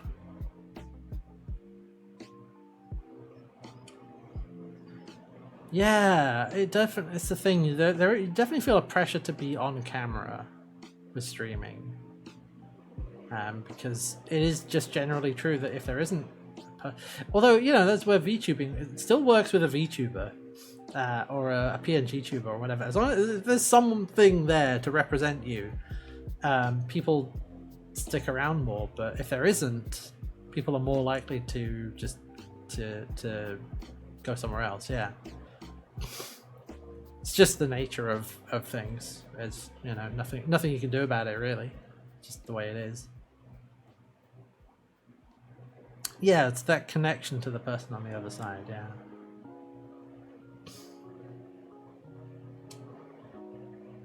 Yeah. Work on that. Parasocial. I mean, let's be honest. Why do people watch? People watch streamers. People watch YouTube. Particularly streamers, though, because of that connection with someone else. You know, straight up, like that's why it's as popular as it is. That's why people watch it.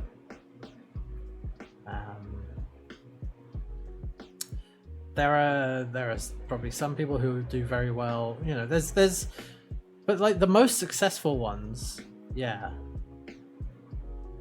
the most successful streamers are all about themselves and their personality. Yeah.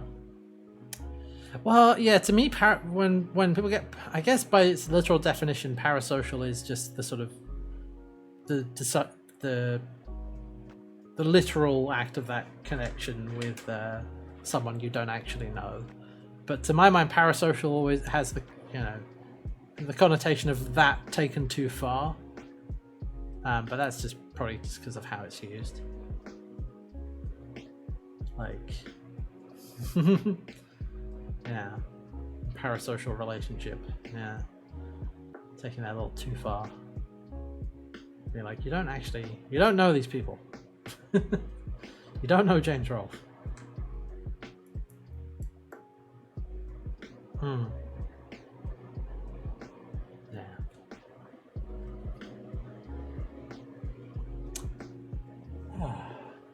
Well. Art monster. Yes, this could work. Oh man. Oh yeah, there's some other ones. Actually, wait, was that the original idea? Yeah, it might have been. Hold on, there's another sketchbook page. If we go look, this might have been where I started with this actually. Oh, that sketchbook page. Let's come back around full circle.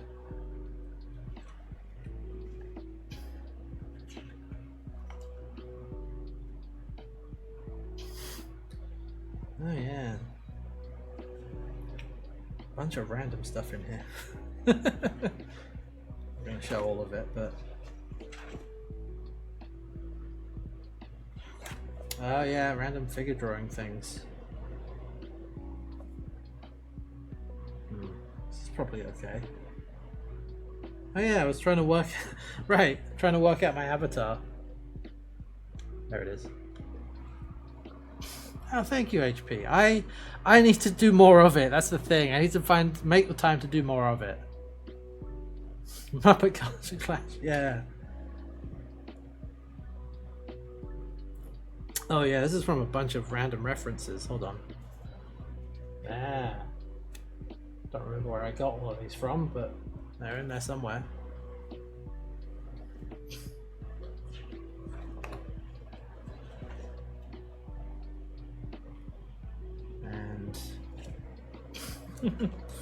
I just need find more time, make more time, do it, executive function. Where are you at? What's happening? I'm dropping everything. Yeah, there's plenty of people like that I've followed. Although I follow them on Twitter and I don't use Twitter anymore. So that's a bit unhelpful.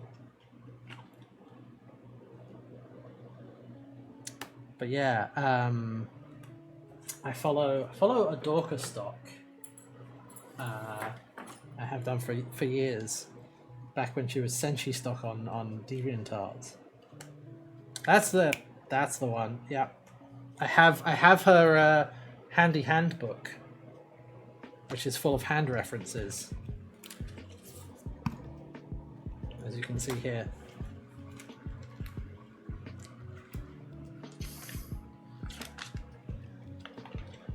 Including, yeah, a reference for if you want to like squeeze a ball. Look at that. Yeah. And the thing is, I collect a lot of reference, even though I don't always use it. I have a folder on my PC with a load of reference images in it that I have not yet used.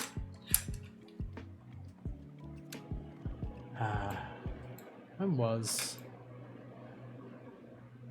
Yeah, I'm always getting back to 2D art because there was a period from about, I think, 2019 to like 2022 where I did it more regularly, but I was talking earlier about how the digital art scene online is kind of very depressing right now, so it makes it kind of difficult to get excited about it. Something I was thinking about actually was not replacing regular streams with art streams, but trying to find a time to do extra streams that are just art streams, that are literally just art practice. Because, like I said before, that externalizes the obligation to do it. So I will actually do it more reliably. But they would be at a different time than normal stuff. Oh yes, yes, I did do right. Oh god, I need to finish that. I have a new offline screen I'm working on. Okay. Hold on a second. And there's a bunch of stuff I've actually done a bit more recently. I just haven't posted it anywhere because it's really, because of where do I put it? Not do I go back to Twitter and put it on Twitter? And I don't really want to do that because I don't want to use Twitter. And wherever you upload it, you're like, oh great, I'm gonna feed it to an image generator scraping, you know? And it's like, oh great.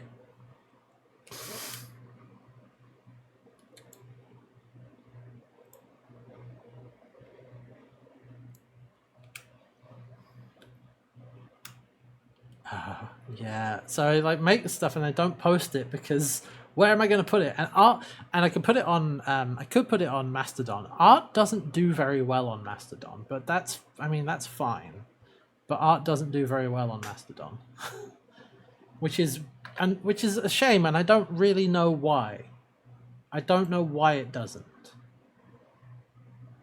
I guess just because Mastodon is a smaller ecosystem, maybe.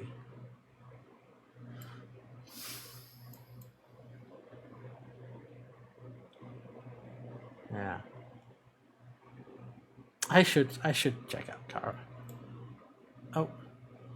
Did I close? Oh, I did. I didn't mean to. I think I closed the media player.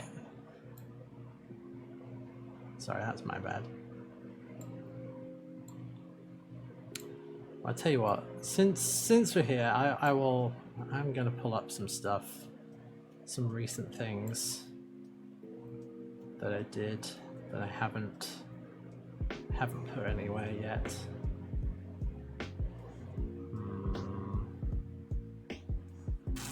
What else is there? Is there anything that lives anywhere else? Oh, maybe.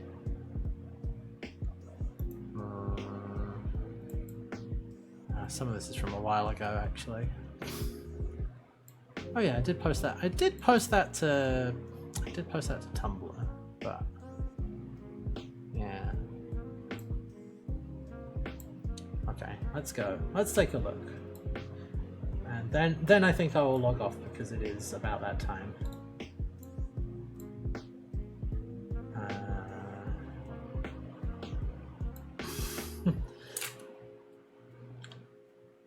I know what you mean, HP. I do know what you mean. It's a reframing of how things are nowadays. I always try to be wary of, things were better back in my day. I don't trust that impulse, but God, sometimes it does feel that way. All right. Well, let me show you. Let me give you a quick look at some things.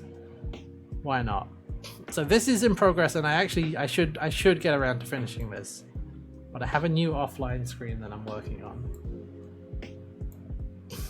which is this. You can see big piles of hats. I need to shade it, and I need to do more with the background, or just put some more stuff in the background. But yeah. See my layers. That's not even all of them. They go beneath me. And that's the text. Right. Let me just group.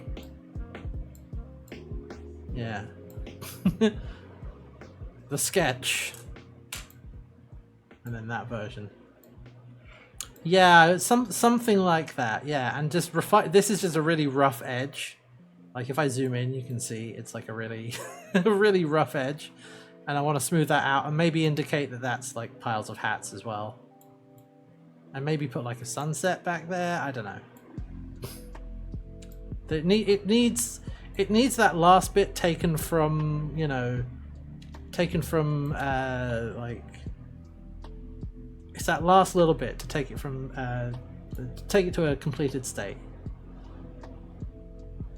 So yeah, okay. But yeah, I should finish that and make that my new offline screen. Yeah, I just did like the font definitely not final. Yeah, doing that. I mean, that's what I did for this. Like I did the same thing for this, and I do agree it does fit better. So I think doing something like that, yeah, that would that would be consistent with the going live screen. So yeah, you know, okay, yeah, no, I'm with you there. Yeah. Consistency, baby. All right.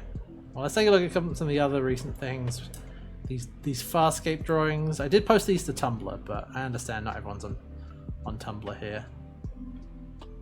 Yeah. I'm reasonably pleased with the Scorpius. I realized afterwards this is popping out of the wrong side of his head. But don't worry about it.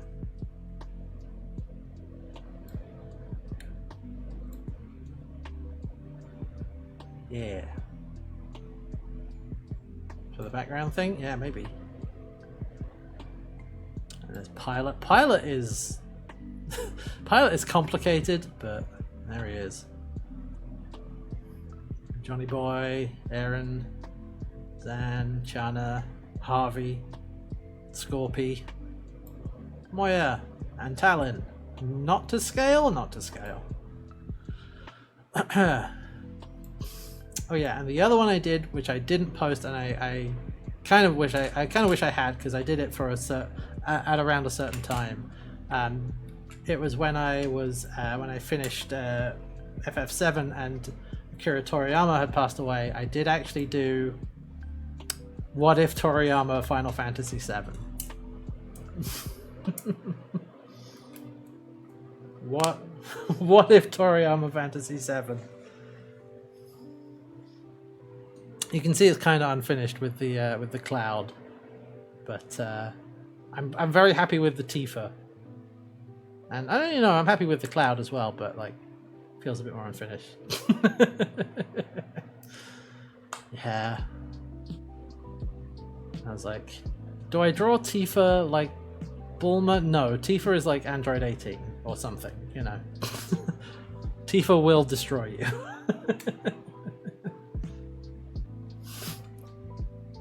This is correct, yeah. Yeah, I was gonna do a Barrett as well. I never got around to that. Maybe I should. But yeah, you can. Okay. So brief thing here. You can maybe see that the cloud is more of a kind of painted, like Chrono Trigger style, and Tifa is definitely like Dragon Ball, like completely Dragon Ball.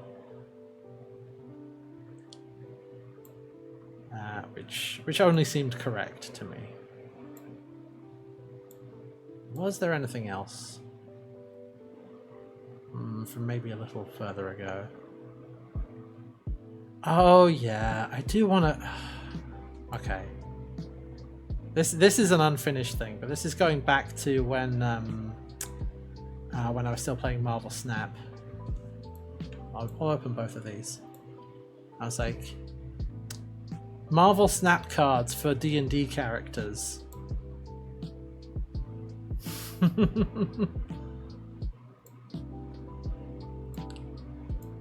Yeah, this is like very much in progress. Yeah, trying to make it work. Doing a frame break. God, I haven't played Marvel Snap in ages. I haven't played Snap in ages. Yeah, we don't need to save any changes I made to that.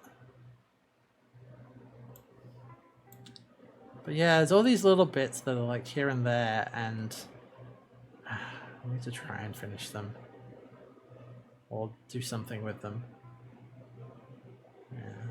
And some of these have been on stream, so... Oh yeah, I remember hearing they nerfed Mr. Negative real hard.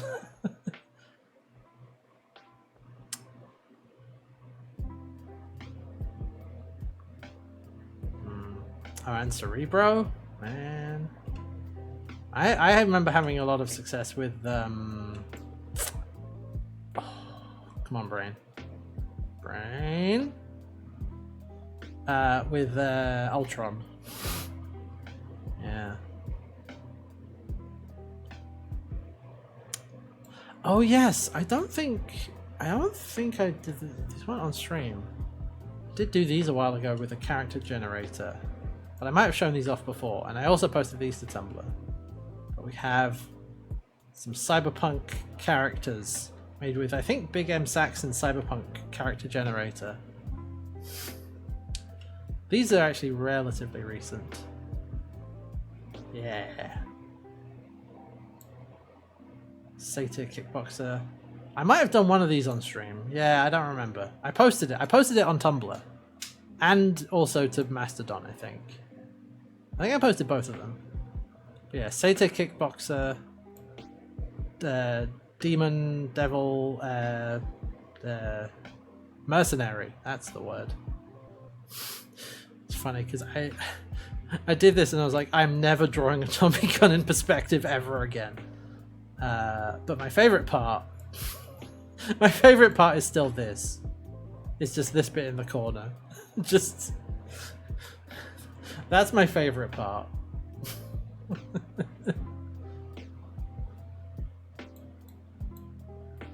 Yeah. And I do. I kind of want to do like a something with these two. You know. Maybe generate some more characters and get a cast of characters going.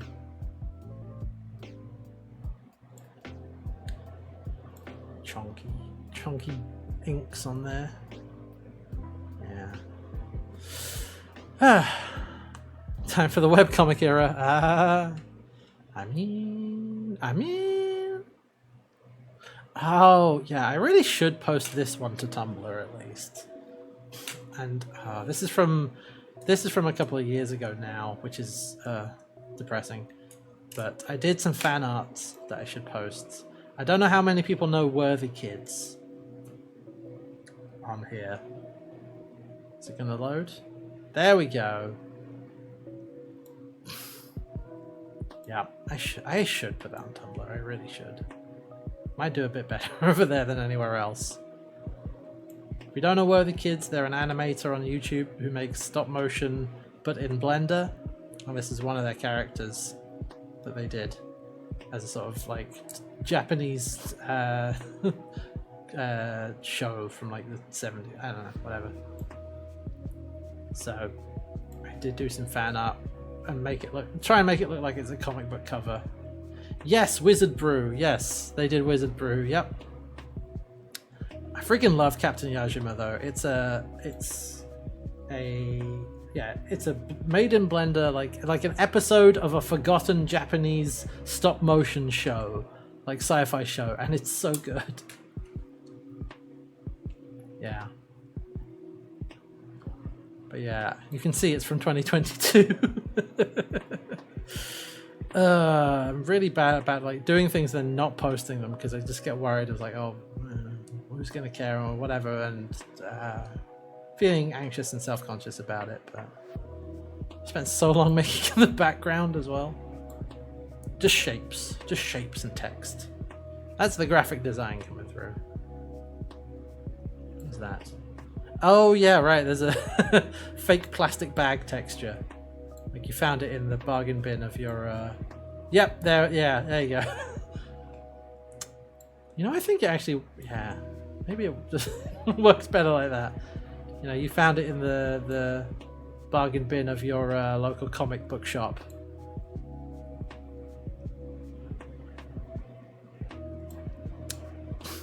That's the thing. Yeah, it should please me first, but when I've made a made a fan art, I should maybe put that somewhere. Anyway, yeah. So it's still there. Still doing. Oh right, yeah. Background.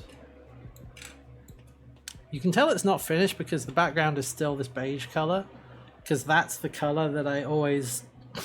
That's the color that a blank canvas is to me. For me in clip. which is, for some reason, a blank white page is way more intimidating than this color. I don't know why, but it's a weird psychological trick where I'm just like, I don't mind scribbling around on this kind of this background. I don't know why, but it works. Yeah, I should. And I should finish this. I did post this. And this. Although I should post those again, and I should actually properly tag and credit the generator. That might, might help. Anyway, yeah. So I will try.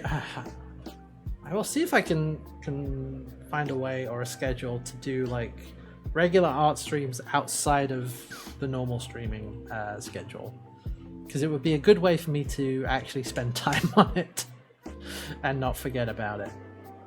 Anyway, it's been a long chatting stream, so I'm gonna go.